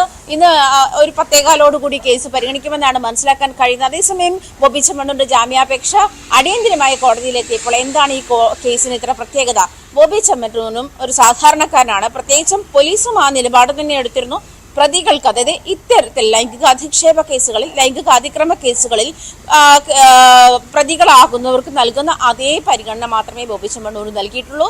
ജയിലിലും കാക്കനാട് ജില്ലാ ജയിലിൽ കിടക്കുന്ന ബോബി ചെമ്മണ്ണൂരിനും റിമാൻഡ് തടവുകാർക്കൊപ്പം തന്നെയാണ് കിടക്കുന്നത്. അല്ലാതെ പ്രത്യേകിച്ചൊരു പരിഗണനയൊന്നും ജയിലിലും നൽകിയിട്ടില്ല. എന്തായാലും ബോബി ചെമ്മണ്ണൂരിന് ഈ പറയുന്ന, അതായത് ഹണി റോസ് ബോബി ചെമ്മണ്ണൂരിന് എതിരെ പരാതി നൽകിയപ്പോൾ ഇങ്ങനെയാണ് ഫേസ്ബുക്കിൽ കുറിച്ചത്: താങ്കളുടെ പണത്തിന്റെ അഹങ്കാരത്തിൽ വിശ്വസിക്കുക, അല്ലെങ്കിൽ പണത്തിന്റെ ഹുങ്കിൽ വിശ്വസിക്കൂ, ഞാൻ ഇന്ത്യയിലെ നിയമവ്യവസ്ഥയെ വിശ്വസിക്കുന്നു എന്ന് തന്നെയാണ്. എന്തായാലും ആ നിയമവ്യവസ്ഥയ്ക്ക് മുന്നിലേക്ക് വീണ്ടും ബോബിയുടെ ജാമ്യാപേക്ഷ എത്തുമ്പോൾ ഒരു പ്രശ്നമുള്ളത്, അദ്ദേഹം നിരന്തരം നടത്തിയിട്ടുള്ള ഇത്തരം പരാമർശങ്ങൾ, അശ്ലീല പരാമർശങ്ങൾ അല്ലെങ്കിൽ ദ്വയാർത്ഥ പ്രയോഗങ്ങൾ, അതിന്റെ രാജാവാണ് അദ്ദേഹം എന്നൊക്കെയാണ് പൊതുവെ അദ്ദേഹത്തിന്റെ ഫാൻസ്, ഈ പറയുന്ന ഫാൻസ് ആഘോഷിക്കാറുള്ളത്. എന്തായാലും അതൊക്കെ കോടതിക്ക് മുന്നിൽ എത്തുന്നുണ്ട്. നേരത്തെ ഒരു കൗതുകകരമായ കാര്യമുണ്ട്. ബോബി ചെമ്മണ്ണൂരിന് ജയിൽ അനുഭവം അറിയണമെന്നൊരു ആഗ്രഹം ഉണ്ടായിരുന്നു. അപ്പോൾ അദ്ദേഹം കേരളത്തിൽ പല തരത്തിൽ ശ്രമിച്ചു നോക്കി, നടന്നില്ല. അങ്ങനെ അദ്ദേഹം തെലങ്കാന ഗവൺമെന്റ് ഒരു പരിപാടി നടപ്പാക്കുന്നുണ്ട്, ഒരു ജയിൽ ടൂറിസം പദ്ധതി. അങ്ങനെ അദ്ദേഹം ആ ജയിൽ എക്സ്പീരിയൻസ് അറിയാൻ വേണ്ടി തെലങ്കാന ജയിലിൽ ഒരു ദിവസം അങ്ങോട്ട് പണം അടച്ച് അവിടെ താമസിച്ചിരുന്നു. അപ്പോൾ കേരളത്തിലെ ജയിലിന്റെ അനുഭവം കൂടി ഈ ഒരു കേസുമായി ബന്ധപ്പെട്ട് അദ്ദേഹത്തിന് കിട്ടിയെന്നത് ഒരു കൗതുകമാവാം, അല്ലെങ്കിൽ ഒരു വിരോധാഭാസം ആയിരിക്കാം. ഇനി നമ്മൾ പോകുന്നത് പത്തനംതിട്ടയിലേക്കാണ്. അവിടെ നിന്ന് വരുന്നത് പക്ഷേ അത്ര ലൈറ്ററായ കാര്യങ്ങളല്ല, അത്ര ലളിതമായ കാര്യങ്ങളല്ല. പത്തനംതിട്ടയിൽ ദളിത് പെൺകുട്ടിയെ പീഡിപ്പിച്ച കേസിൽ അവശേഷിക്കുന്ന പ്രതികൾക്കായി അന്യ സംസ്ഥാനങ്ങളിലേക്ക് പോകാൻ അന്വേഷണ സംഘം ആലോചിക്കുകയാണ്. വിദേശത്തുള്ള പ്രതികളെ കണ്ടെത്താൻ കേന്ദ്ര സർക്കാരിന്റെ സഹായവും തേടും. 43 പ്രതികളാണ് ഇതുവരെ അറസ്റ്റിലായിട്ടുള്ളത്. 29 FIRകളും രജിസ്റ്റർ ചെയ്തു. ബഹുഭൂരിപക്ഷം പ്രതികളെയും വളരെ വേഗത്തിൽ അറസ്റ്റ് ചെയ്യാൻ കഴിഞ്ഞത് പോലീസിന് നേട്ടമായി. പെൺകുട്ടിയുടെ വെളിപ്പെടുത്തലിൽ 62 പേരുള്ളതിൽ 43 പേർ അറസ്റ്റിലായി. മറ്റു ചില പ്രതികൾ വിദേശത്തും അന്യ സംസ്ഥാനങ്ങളിലുമാണ്. ഇതര സംസ്ഥാനങ്ങളിലുള്ളവരെ കണ്ടെത്താൻ പ്രത്യേക സംഘം അവിടങ്ങളിലേക്ക് പോകും. പത്തനംതിട്ട, പന്തളം, ഇലവുംതിട്ട, മലയാലപ്പുഴ സ്റ്റേഷനുകളിൽ രജിസ്റ്റർ ചെയ്ത കേസുകളിലായാണ് 43 പേർ അറസ്റ്റിലായത്. 13 വയസ്സ് മുതൽ പീഡനത്തിനിരയായ പെൺകുട്ടിക്ക് ഇപ്പോൾ 18 വയസ്സുണ്ട്. DIG അജിത ബീഗത്തിന്റെ മേൽനോട്ടത്തിലാണ് കേസന്വേഷണം പുരോഗമിക്കുന്നത്. പത്തനംതിട്ട SP-യുടെ നേതൃത്വത്തിൽ കഴിഞ്ഞ ദിവസം അന്വേഷണ സംഘം യോഗം ചേർന്നു. സൈബർ പോലീസ് ഉദ്യോഗസ്ഥരും വനിതാ പോലീസുകാരുമായി 25 അംഗങ്ങളാണ് അന്വേഷണ സംഘത്തിലുള്ളത്. കഴിഞ്ഞ ദിവസം അറസ്റ്റിലായ പ്രതികളെ റിമാൻഡ് ചെയ്തു. +2 വിദ്യാർത്ഥികൾ, പിതാവിന്റെ സുഹൃത്തുക്കൾ, കായിക അധ്യാപകൻ, ഇയാളുടെ സഹായികൾ, ഓട്ടോറിക്ഷ ഡ്രൈവർമാർ, ഇങ്ങനെ നീളുന്നു പീഡിപ്പിച്ചവരുടെ പട്ടിക. ലൈംഗിക ചൂഷണത്തിനിരയാക്കിയവരുടെ പേരുകൾ പെൺകുട്ടി ഡയറിയിൽ എഴുതി സൂക്ഷിച്ചത് കേസ് അന്വേഷണത്തിന് സഹായമായി. പ്രതികൾ പെൺകുട്ടിയുമായി സംസാരിച്ച ഫോൺ രേഖകളും ശാസ്ത്രീയ തെളിവുകളും പരിശോധിച്ചാണ് അറസ്റ്റുകൾ. പ്രായപൂർത്തിയാകാത്ത 4 പേർ പ്രതിപ്പട്ടികയിലുണ്ട്. പത്തനംതിട്ട സ്റ്റേഷനിൽ 11 കേസും ഇലവുംതിട്ട പോലീസ് സ്റ്റേഷനിൽ 16 കേസുമുണ്ട്. വിവിധ സ്റ്റേഷനുകളിലായി 29 FIR-കളാണ് എടുത്തിട്ടുള്ളത്. ന്യൂസ് 18 പത്തനംതിട്ട. ശശി നാരായണൻ പത്തനംതിട്ടയിൽ നിന്ന്. ശശി, നമ്മൾ ഈ വാർത്ത ആദ്യത്തെ ദിവസം റിപ്പോർട്ട് ചെയ്തപ്പോൾ, അല്ലെങ്കിൽ നമ്മൾ ഇതിനെപ്പറ്റി ആദ്യം സംസാരിച്ചു തുടങ്ങിയപ്പോൾ ഉണ്ടായിരുന്ന ഒരു വ്യാപ്തിയിലല്ല ഇപ്പോൾ ഈ കേസ് നിൽക്കുന്നത്. കൂടുതൽ FIR-കൾ രജിസ്റ്റർ ചെയ്യുന്ന സാഹചര്യമുണ്ടായി. ഇനി അറിയേണ്ടത് ഈ പ്രതികളെ എത്രത്തോളം മുഴുവനായി ഈ നിയമത്തിന്റെ മുന്നിലേക്ക് കൊണ്ടുവരാൻ പോലീസ് സംവിധാനത്തിന് കഴിയുമെന്നതാണ്. ഇന്നലെ അന്വേഷണ സംഘമൊക്കെ വിപുലീകരിച്ചല്ലോ. പുതിയ സംഘം എങ്ങനെയാണ് ഈ കേസിൽ മുന്നോട്ട് പോകുന്നത്? ശ്രീജ, ഈ കേസുമായി ബന്ധപ്പെട്ട് ഇതുവരെ നമ്മൾ നേരത്തെ സൂചിപ്പിച്ച പോലെ ഈ 43 പേരെയാണ് പിടിയിലായിട്ട് കേസുമായി ബന്ധപ്പെട്ട് അറസ്റ്റിലായിട്ടുള്ളത്. ഇനിയും 29 FIR-കളാണ്. അതായത് പത്തനംതിട്ട, പന്തളം, ഇലവുംതിട്ട, മലയാലപ്പുഴ സ്റ്റേഷനുകളിൽ നിന്നുള്ള ആ കേസ് നമ്മൾ സൂചിപ്പിച്ചിട്ട് 29 FIR-കളിൽ 43 പ്രതികളെ അറസ്റ്റ് ചെയ്തിട്ടുള്ളത്. വരും ദിവസങ്ങളിൽ കൂടുതൽ അറസ്റ്റ് ഉണ്ടാകാൻ സാധ്യതയുണ്ട്. കാരണം പെൺകുട്ടിയുടെ ലിസ്റ്റ് പ്രകാരം പ്രതികളുടെ എണ്ണം കൂടുതലാണ്. ആ പ്രതികളെ കണ്ടെത്തുക എന്നുള്ളത് പോലീസിനെ സംബന്ധിച്ച് ഇനിയിപ്പോൾ വലിയ വെല്ലുവിളി തന്നെയാണ്. കാരണം ഇത്രയും വാർത്തയും കാര്യങ്ങളൊക്കെ പുറത്തു വന്നതോടുകൂടി തന്നെ ചില പ്രതികളൊക്കെ വിദേശത്ത് കിടക്കാൻ രക്ഷപ്പെടാനുള്ള സാധ്യതയുണ്ടെന്നും പോലീസ് മനസ്സിലാക്കുന്നുണ്ട്. അതുകൊണ്ട് തന്നെ ഇതര സംസ്ഥാനങ്ങളിലുള്ള ആളുകൾ കൂടി, അതായത് നമ്മുടെ നാട്ടിൽ നിന്നും മറ്റ് സംസ്ഥാനങ്ങളിൽ ജോലി ചെയ്യുന്നവരും ഒപ്പം വിദേശത്ത് പോയവർക്കും ഒക്കെ ഈ കേസിൽ പ്രതികളായിട്ടുണ്ട്. അവർക്കെതിരെ ലുക്കൌട്ട് നോട്ടീസ് പുറപ്പെടുവിക്കാനുള്ള കാര്യങ്ങൾ കൂടി പോലീസ് ആലോചിക്കുന്നുണ്ട്. എന്തായാലും മുഴുവൻ പ്രതികളെയും ഈ കേസുമായി ബന്ധപ്പെട്ട് അറസ്റ്റ് ചെയ്യുക എന്നുള്ളതാണ് പോലീസിന്റെ ലക്ഷ്യം. അതിനായി ഇന്നലെ പ്രത്യേക യോഗം കൂടുകയും ആലോചന നടത്തുകയും DIG അജിത നേതൃത്വത്തിൽ ശക്തമായ ഒരു അന്വേഷണമാണ് മുന്നോട്ട് പോകുന്നത്. ഇന്നും അറസ്റ്റുകൾ ഉണ്ടാവാൻ സാധ്യതയുണ്ട്. കസ്റ്റഡി എടുക്കുന്ന പ്രതികളെ വിശദമായി ചോദ്യം ചെയ്തതിനു ശേഷം തെളിവുകൾ, ശാസ്ത്രീയമായ തെളിവുകൾ കൂടി പരിശോധിച്ചതിന് ശേഷമാണ് പോലീസ് അറസ്റ്റിലേക്ക് കടക്കുന്നത്. എന്തായാലും ക്രൂരമായ മുഴുവൻ പ്രതികളുടെയും പെൺകുട്ടികളുടെ ലിസ്റ്റും പ്രകാരമുള്ള പെൺകുട്ടി പോലീസിൽ മൊഴി നൽകിയിട്ടുള്ള പ്രതികളുടെ കൃത്യമായ വിവരങ്ങൾ ശേഖരിച്ചുകൊണ്ട് അത് ആ മുഴുവൻ പ്രതികളെയും അറസ്റ്റ് ചെയ്യുക എന്ന് തന്നെയാണ് പോലീസിന്റെ ലക്ഷ്യം. അത് കൃത്യമായി പോലീസ് നടപ്പിലാക്കുന്നുണ്ട്, കൃത്യമായി അന്വേഷണം നടത്തുന്നുണ്ട്. അത്തരത്തിൽ കേസുമായി ബന്ധപ്പെട്ട പോലീസ് ഇപ്പോഴും തുടരുകയാണ്. പുതിയ ആളുകളെ കസ്റ്റഡി എടുക്കുമ്പോഴും മറ്റൊക്കെ അടുത്തതിനു ശേഷം അവരെ ചോദ്യം ചെയ്ത ശേഷം അറസ്റ്റിലേക്ക് കടക്കുന്നത്. ഒരു നീതി ഈ പെൺകുട്ടിക്ക് ലഭിക്കുക എന്നുള്ള കാര്യം കൂടി പോലീസ് മുന്നോട്ട് വെക്കുന്നുണ്ട്. കേരളത്തിൽ ഏറ്റവും കൂടുതൽ ഞെട്ടിക്കുന്ന ഒരു പീഡന കേസാണ് പുറത്തു വന്നത്. അത് കൃത്യമായി അതിന്റെ പഴുതുകൾ അടച്ച് അന്വേഷണം നടത്തി FIR പ്രതികളെ അറസ്റ്റ് ചെയ്യുക എന്നുള്ളതാണ് പോലീസിന്റെ പ്രധാനമായ ലക്ഷ്യം. ആ തരത്തിൽ കേസ് മുന്നോട്ട് പോവുകയാണ്. ഈ പെൺകുട്ടി ക്രൂരമായ പീഡനത്തിനിരയായ സ്ഥലങ്ങൾ കൂടിയൊക്കെ ഇന്നലെയൊക്കെ കൃത്യമായ ഒരു വിവരം കൂടി ലഭിച്ചത്. പത്തനംതിട്ട സ്വകാര്യ ബസ് സ്റ്റാൻഡ് അവിടെയും സമീപ പ്രദേശങ്ങളിലെല്ലാം കുട്ടിയെ ഇതേപോലെ ഈ അറസ്റ്റിലായ പ്രതികൾ കൊണ്ടുപോയി പലരും ക്രൂരമായി പീഡിപ്പിക്കുന്നതും ലൈംഗികമായി ചൂഷണം ചെയ്യുന്ന സാഹചര്യം ഉണ്ടായി. ആ സ്ഥലങ്ങളിലെല്ലാം കൃത്യമായ ഒരു അന്വേഷണം പോലീസ് നടത്തിയിട്ടുണ്ട്. എന്തായാലും വരും ദിവസങ്ങളിലും ഇത്തരത്തിലൊരു അറസ്റ്റ് സാധ്യതയുണ്ട്. കൂടുതൽ പ്രതികളെ കസ്റ്റഡിയിലേക്കുള്ള അന്വേഷണം വ്യാപിപ്പിച്ചിട്ടുണ്ട്. ശശിനാരായണനാണ് വിവരങ്ങൾ നൽകിയത് പത്തനംതിട്ടയിൽ നിന്ന്. ഇന്ന് മറ്റൊരു പ്രധാനപ്പെട്ട വാർത്ത വരാനുള്ളത് തിരുവനന്തപുരം നെയ്യാറ്റിൻകരയിലാണ്. ഇന്നലെ നമ്മൾ അവിടെ നാടകീയ ദൃശ്യങ്ങളൊക്കെ കണ്ടു. ഗോപൻ സ്വാമിയുടെ കല്ലറ തുറന്ന് പരിശോധിക്കുന്നതിൽ ഇന്നാകും ജില്ലാ കളക്ടറുടെ ഭാഗത്തു നിന്ന് ഒരു തീരുമാനമുണ്ടാവുക. 2 ദിവസത്തിനകം കല്ലറ പൊളിക്കുമെന്നും മൃതദേഹം കല്ലറയ്ക്കുള്ളിൽ ഉണ്ടെങ്കിൽ അത് പോസ്റ്റ്മോർട്ടത്തിന് കൈമാറുമെന്നുള്ള നിലപാടിലാണ് പോലീസ്. എന്നാൽ കല്ലറ പൊളിക്കുന്നതിൽ ഗോപൻ സ്വാമിയുടെ കുടുംബത്തിന്റെ എതിർപ്പ് തുടരുകയാണ്. ഇതിനിടെ അവർക്ക് പിന്തുണയുമായി പ്രതിഷേധിച്ച് ഹൈന്ദവ സംഘടനകളും രംഗത്തെത്തിയിരുന്നു. അവരുമായി പോലീസ് ഇന്ന് ചർച്ച നടത്തിയേക്കും. ഡാൻ കുര്യൻ വിവരങ്ങളുമായി. ഡാൻ, ഒരു മരണം, ആ മരണത്തിലെ ദുരൂഹത സംബന്ധിച്ച് നാട്ടുകാർ ആരോപണം ഉന്നയിക്കുന്നു. അതിന് വിശ്വാസത്തിന്റെ ഒരു മേൽമൂടി വരുന്നു. അപ്പോഴത്തേക്കും അതിലേക്ക് കുറെ സംഘടനകൾ വരുന്നു. അങ്ങനെ ഒരുപക്ഷെ ഒരു ക്രമസമാധാന പ്രശ്നത്തിന്റെ തൊട്ട് വക്കിൽ നിന്നാണ് ഇന്നലെ പോലീസ് ഇന്നലത്തെ നടപടികളിൽ നിന്ന് പിന്മാറിയത്. ഇന്നാവുമ്പോഴത്തേക്കും ആ സാഹചര്യത്തിൽ എന്തെങ്കിലും മാറ്റം വരുന്നുണ്ടോ? അവരുടെ കയ്യിൽ പ്ലാൻ ഉണ്ട്, പക്ഷെ അതെങ്ങനെ നടപ്പാക്കാനാണ് ആലോചിക്കുന്നത്? സാഹചര്യം അങ്ങനെ തന്നെ തുടരുകയാണ് ശ്രീജ. അതുകൊണ്ട് തന്നെയാണ് പെട്ടെന്നൊരു നടപടിയിലേക്ക് കടന്നാൽ അത് സ്ഥലത്ത് ക്രമസമാധാന പ്രശ്നം ഉണ്ടാകുമെന്നൊരു ബോധ്യത്തിൽ പോലീസ് അങ്ങനെയൊരു നടപടിയിലേക്ക് ഇന്നലെ കടക്കാതെ ഇരുന്നത്. അതിനുശേഷമാണ് നെയ്യാറ്റിൻകര ഡിവൈഎസ്പി ഓഫീസിൽ ഈ പ്രതിഷേധം ഉന്നയിച്ച ഹൈന്ദവ സംഘടനയുടെ പ്രതിനിധികളുമായും അതോടൊപ്പം ഗോപൻ സ്വാമിയുടെ മക്കളുമായൊക്കെ പോലീസ് വിശദമായ ചർച്ച നടത്തിയത്. അതിനുശേഷമാണ് നോട്ടീസ് നൽകുകയില്ല, ഇതിലെ നിയമവശങ്ങൾ അവരെ പറഞ്ഞ് ബോധ്യപ്പെടുത്തും, അതുമായി ബന്ധപ്പെട്ട ഒരു ഉത്തരവ് അവർക്ക് കൈമാറും എന്നായിരുന്നു സബ് കളക്ടർ നേരത്തെ അറിയിച്ചത്. അതിൻ്റെ അടിസ്ഥാനത്തിൽ അവർക്ക് അത്തരത്തിൽ ഉത്തരവിൻ്റെ പകർപ്പ് അവരെ കാണിച്ചിട്ടുണ്ട്. അതായത് ഈ മരണം ഔദ്യോഗികമായി സർട്ടിഫൈ ചെയ്യുന്നതിന് മുമ്പ് എന്തുകൊണ്ട് അങ്ങനെ സമാധി ഇരുത്തി, ഇതാണ് പോലീസ് മുമ്പോട്ട് വെക്കുന്ന പ്രധാനപ്പെട്ട ഒരു ആക്ഷേപം.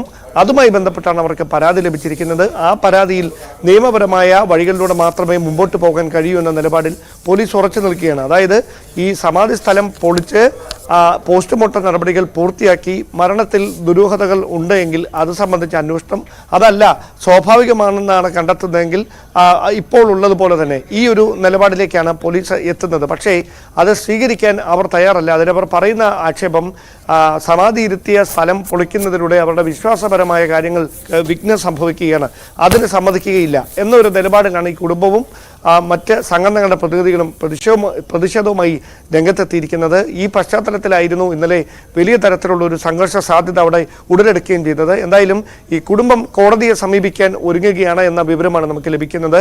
കോടതിയുടെ ഭാഗത്ത് നിന്ന് ഈ കാര്യത്തിലുണ്ടാകുന്ന ഇടപെടലിൻ്റെ അടിസ്ഥാനത്തിലായിരിക്കും അങ്ങനെയാണെങ്കിൽ തുടർ നീക്കങ്ങൾ ഉണ്ടാകുക. അതല്ല എങ്കിൽ ഈ കോടതിയെ സമീപിക്കാനുള്ള കുടുംബത്തിൻ്റെ നീക്കം നടക്കുന്നതിന് മുമ്പ് തന്നെ, അങ്ങനെ ഒരു നീക്കം ഉണ്ടാകുന്നതിന് മുമ്പ് വളരെ പെട്ടെന്ന് തന്നെ ഒരു പോലീസിൻ്റെ ആക്ഷൻ അവിടെ ഉണ്ടാകേണ്ടിയിരിക്കുന്നു. അതുമായി ബന്ധപ്പെട്ട അവരൊരു പ്ലാൻ തയ്യാറാക്കിയാണ് ഇന്നലെ അവിടെ എത്തിയത്. അതിനെ അളവെടുത്തതിന് ശേഷം എത്ര സമയം കൊണ്ട് അത് പൊളിച്ചു മാറ്റാനാകും, ഇതൊക്കെ കൃത്യമായി തന്നെ ഒരു പ്ലാൻ ചെയ്ത് തന്നെയാണ് RD ഉൾപ്പെടെയുള്ള ഉദ്യോഗസ്ഥർ അവിടെ എത്തിയത്. പക്ഷേ അവിടുത്തെ സാഹചര്യങ്ങൾ അതിന് അനുകൂലമായിരുന്നില്ല. അതുകൊണ്ട് മാത്രമാണ് ആ നടപടികളിൽ നിന്ന് തൽക്കാലത്തേക്കെങ്കിലും പിൻവാങ്ങുന്നൊരു സാഹചര്യം ഉണ്ടായത്. ഇന്ന് വിശദമായി ഈ പശ്ചാത്തലമെല്ലാം പഠിച്ചതിന് ശേഷമായിരിക്കും ഈ തുടർ നീക്കങ്ങളിലേക്ക് എങ്ങനെ കടക്കണമെന്ന കാര്യത്തിൽ ജില്ലാ ഭരണകൂടം ഒരു തീരുമാനത്തിൽ എത്തുക. അതേസമയം കുടുംബം ഹൈക്കോടതിയെ സമീപിക്കും എന്ന വിവരങ്ങളാണ് ഇപ്പോൾ ലഭിക്കുന്നത്.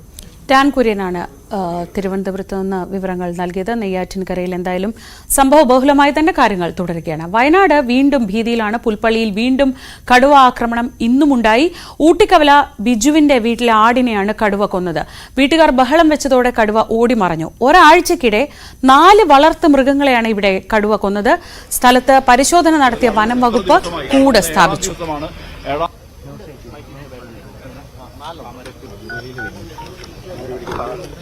അതുപോലെ തന്നെ രാത്രി ഒരു 9 മണിയായപ്പോൾ ഞങ്ങൾ കടന്നായിരുന്നു.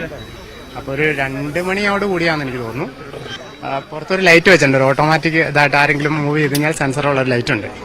അപ്പോൾ രാത്രി 2:05 ആയപ്പോൾ കണ്ടോ ചെറിയൊരു ഒച്ചയും കേട്ടു, ആ ലൈറ്റ് തെളിഞ്ഞു.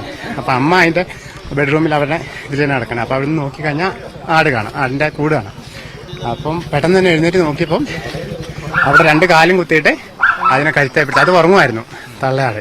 കുഞ്ഞുങ്ങൾ കരയണ കേട്ടോണ്ട് അപ്പോഴത്തേക്കും ഞങ്ങളും അപ്പുറത്തെ റൂമിൽ നിന്ന് ഓടി വന്ന് നോക്കുമ്പോൾ ആട് ചത്തിരുന്നു. അമ്മച്ചി കണ്ടു, അമ്മ കണ്ടിരുന്നു. അത് അന്നേരം തന്നെ ഒച്ച കേട്ടപ്പോൾ പിടിവിട്ട് പോകും. കഴിഞ്ഞ രാത്രിയാണ് ഈ ഊട്ടിക്കവല 56-അടുത്ത് ഊട്ടിക്കവല എന്ന ഭാഗത്ത് ഒരു ലിഫ്റ്റിങ്ങിനുള്ളൊരു ശ്രമമാണ് ഉണ്ടായത്. അപ്പോൾ വീട്ടുകാർ ഉണർന്നതുകൊണ്ട് ഇതിനെ കൊണ്ടുപോകാൻ സാധിച്ചില്ല. അപ്പോൾ ഇതിനെ തന്നെ നമ്മൾ ഏറെയായിട്ട് ഇന്നലെ വൈൽഡ് ലൈഫിൽ കൊണ്ടുവന്ന കൂട്ടിൽ, റിസർവ് കൂട്ടിൽ നമ്മൾ സ്ഥാപിച്ചിട്ടുണ്ട്. കൂടാതെ രാത്രി തന്നെ ഡോക്ടറും സംഘവും ഇവിടെ എത്തുകയും തെർമൽ ഡ്രോൺ ഉപയോഗിച്ചുള്ള പരിശോധന ആരംഭിക്കുകയും ചെയ്തിട്ടുള്ളതാണ്. അതിൽ ഈ ഭാഗത്ത് കടുവയുടെ സാന്നിധ്യം തിരിച്ചറിഞ്ഞിട്ടുള്ളതാണ്. കടുവേനെ ലൊക്കേറ്റ് ചെയ്യാനുള്ള ശ്രമങ്ങൾ നമ്മൾ തെർമൽ ഡ്രോൺ ഉപയോഗിച്ച് നമ്മൾ ചെയ്യുന്നുണ്ട്. അനുകൂലമായ സാഹചര്യം വരികയാണെങ്കിൽ തീർച്ചയായിട്ടും നമ്മൾ മയക്കുവെടി വെക്കാനുള്ള കാര്യങ്ങളുമായിട്ട് മുന്നോട്ട് പോകുന്നതാണ്.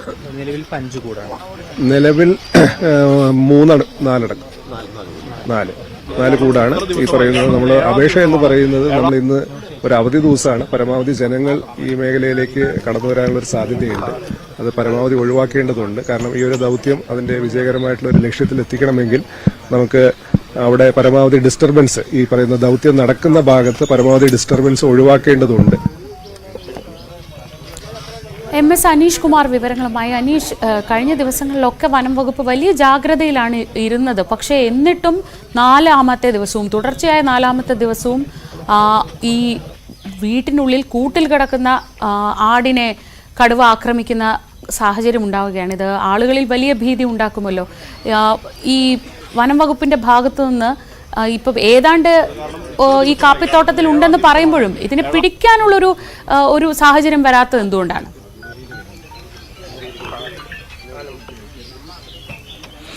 ശ്രീജ, നമുക്കിപ്പോ കാണാം 3 ആടുകളുമായി ഈ മറിയം എന്ന അമ്മ നിൽക്കുന്നത്. ഈ ആടിന്റെ മുകൾ ഭാഗത്ത് നോക്കിയാൽ കാണാം ചോരപ്പാടുകൾ നിൽക്കുന്നു. ഈ തള്ള ആടിനൊപ്പം ഈ 3 ആടുകളും നമുക്ക് തൊട്ട് പിന്നിൽ കാണുന്ന ഈ കൂട്ടിലുണ്ടായിരുന്നു.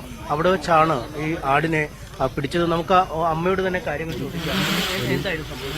ഞാൻ രാത്രി നോക്കുമ്പോൾ ഒരു ഒച്ച കേട്ടായിരുന്നു. നോക്കിയപ്പോൾ ജനല് തുറന്ന് നോക്കിയപ്പം ഈ കൂട് കിടന്ന പടയ്ക്ക് ഒച്ച കേട്ടു. നോക്കിയപ്പോൾ ഉണ്ട് കൂട്ടിന്ന് ഇവിടുന്ന് കടുവ ഇതിനെ പിടിച്ച് തള്ളേനെ കൊന്നേച്ച് ഇങ്ങോട്ട് മാറിപ്പോവുക, ഇങ്ങോട്ട് ഇറങ്ങി പോവുക ഇത്. അപ്പൊ ഒച്ച കേട്ടപ്പോൾ ഞാൻ കിടന്നു പറഞ്ഞു, മോനെ നമ്മുടെ ആടിനെ കടുവ പിടിച്ചു എന്നും പറഞ്ഞുകൊണ്ട് മോനെ വിളിച്ചു.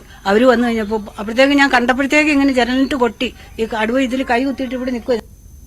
അതിന്റെ ഒച്ച ജനലിട്ട് അടിച്ചു, ഞാൻ ചില്ലിനിട്ട് അടിച്ചു കഴിഞ്ഞപ്പോഴത്തേക്കും ഈ കടുവ ഇങ്ങനെ തിരിഞ്ഞ് അങ്ങോട്ട് പോയി. അപ്പോഴത്തേക്കും ആടിനെ കൊന്നു കഴിഞ്ഞിട്ട് കടുവ ഇതിലെങ്ങനെ ഇങ്ങോട്ട് പോവുക ഇത്. അപ്പൊ ഈ കുഞ്ഞുങ്ങൾ 3 എണ്ണം കൂടെ ഇവിടെ ഇവിടെ ഈ സൈഡിൽ കൂടെ കെട്ടിയേക്കും ഇത്.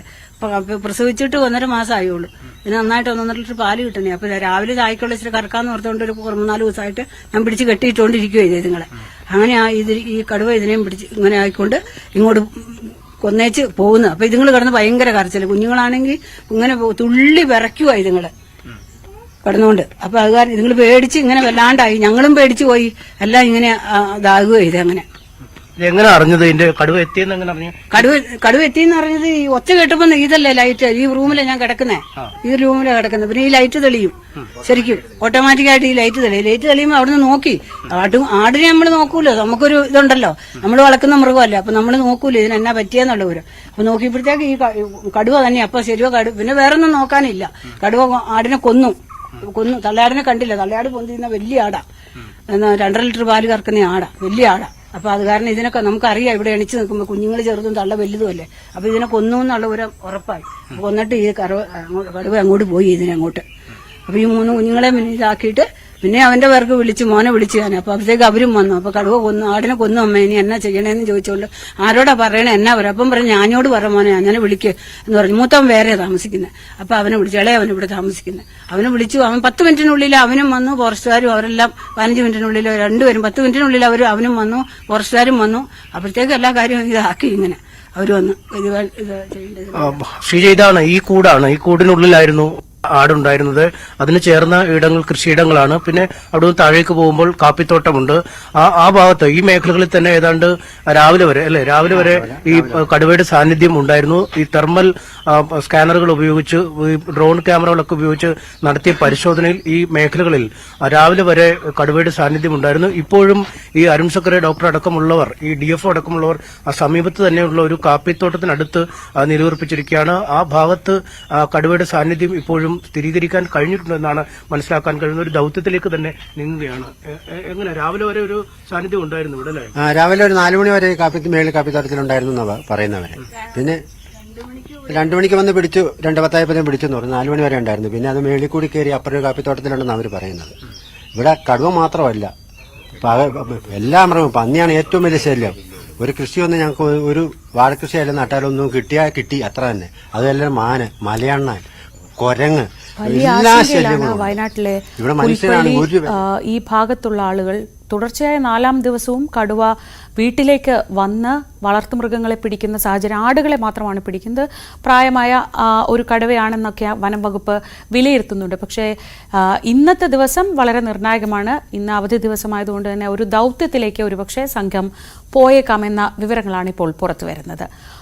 അനീഷ് കുമാറാണ് വിവരങ്ങൾ പുൽപ്പള്ളിയിൽ നിന്ന് നൽകിയത്. നമ്മളൊരു ഇടവേളയിലേക്ക് പോവുകയാണ്. ഇടവേളയിൽ നമുക്കറിയാം സോഷ്യൽ മീഡിയയിലെ ട്രെൻഡ് ആവുന്ന കാര്യങ്ങൾ എന്തൊക്കെയാണ്, അവിടുത്തെ വിശേഷങ്ങൾ എന്തൊക്കെയാണെന്ന് അറിയാം. ഇത് കണ്ടോ.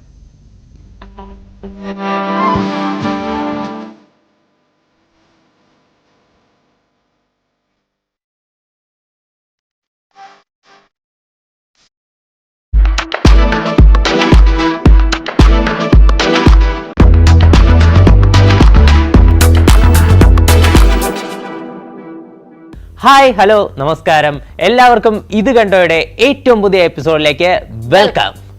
ഓക്കെ, നമ്മൾ ഈ കാലഘട്ടത്തിൻ്റെ മാറ്റങ്ങൾ, അതുപോലെ തന്നെ ഈ മാറി വരുമ്പോഴുള്ള പേരുകൾ, ആളുകളുടെ സ്വഭാവം, മറ്റു കാര്യങ്ങളെല്ലാം നമ്മൾ ഒരുപാട് ഇത് കണ്ടോയുടെ എപ്പിസോഡുകൾ ചർച്ച ചെയ്തിട്ടുണ്ട്.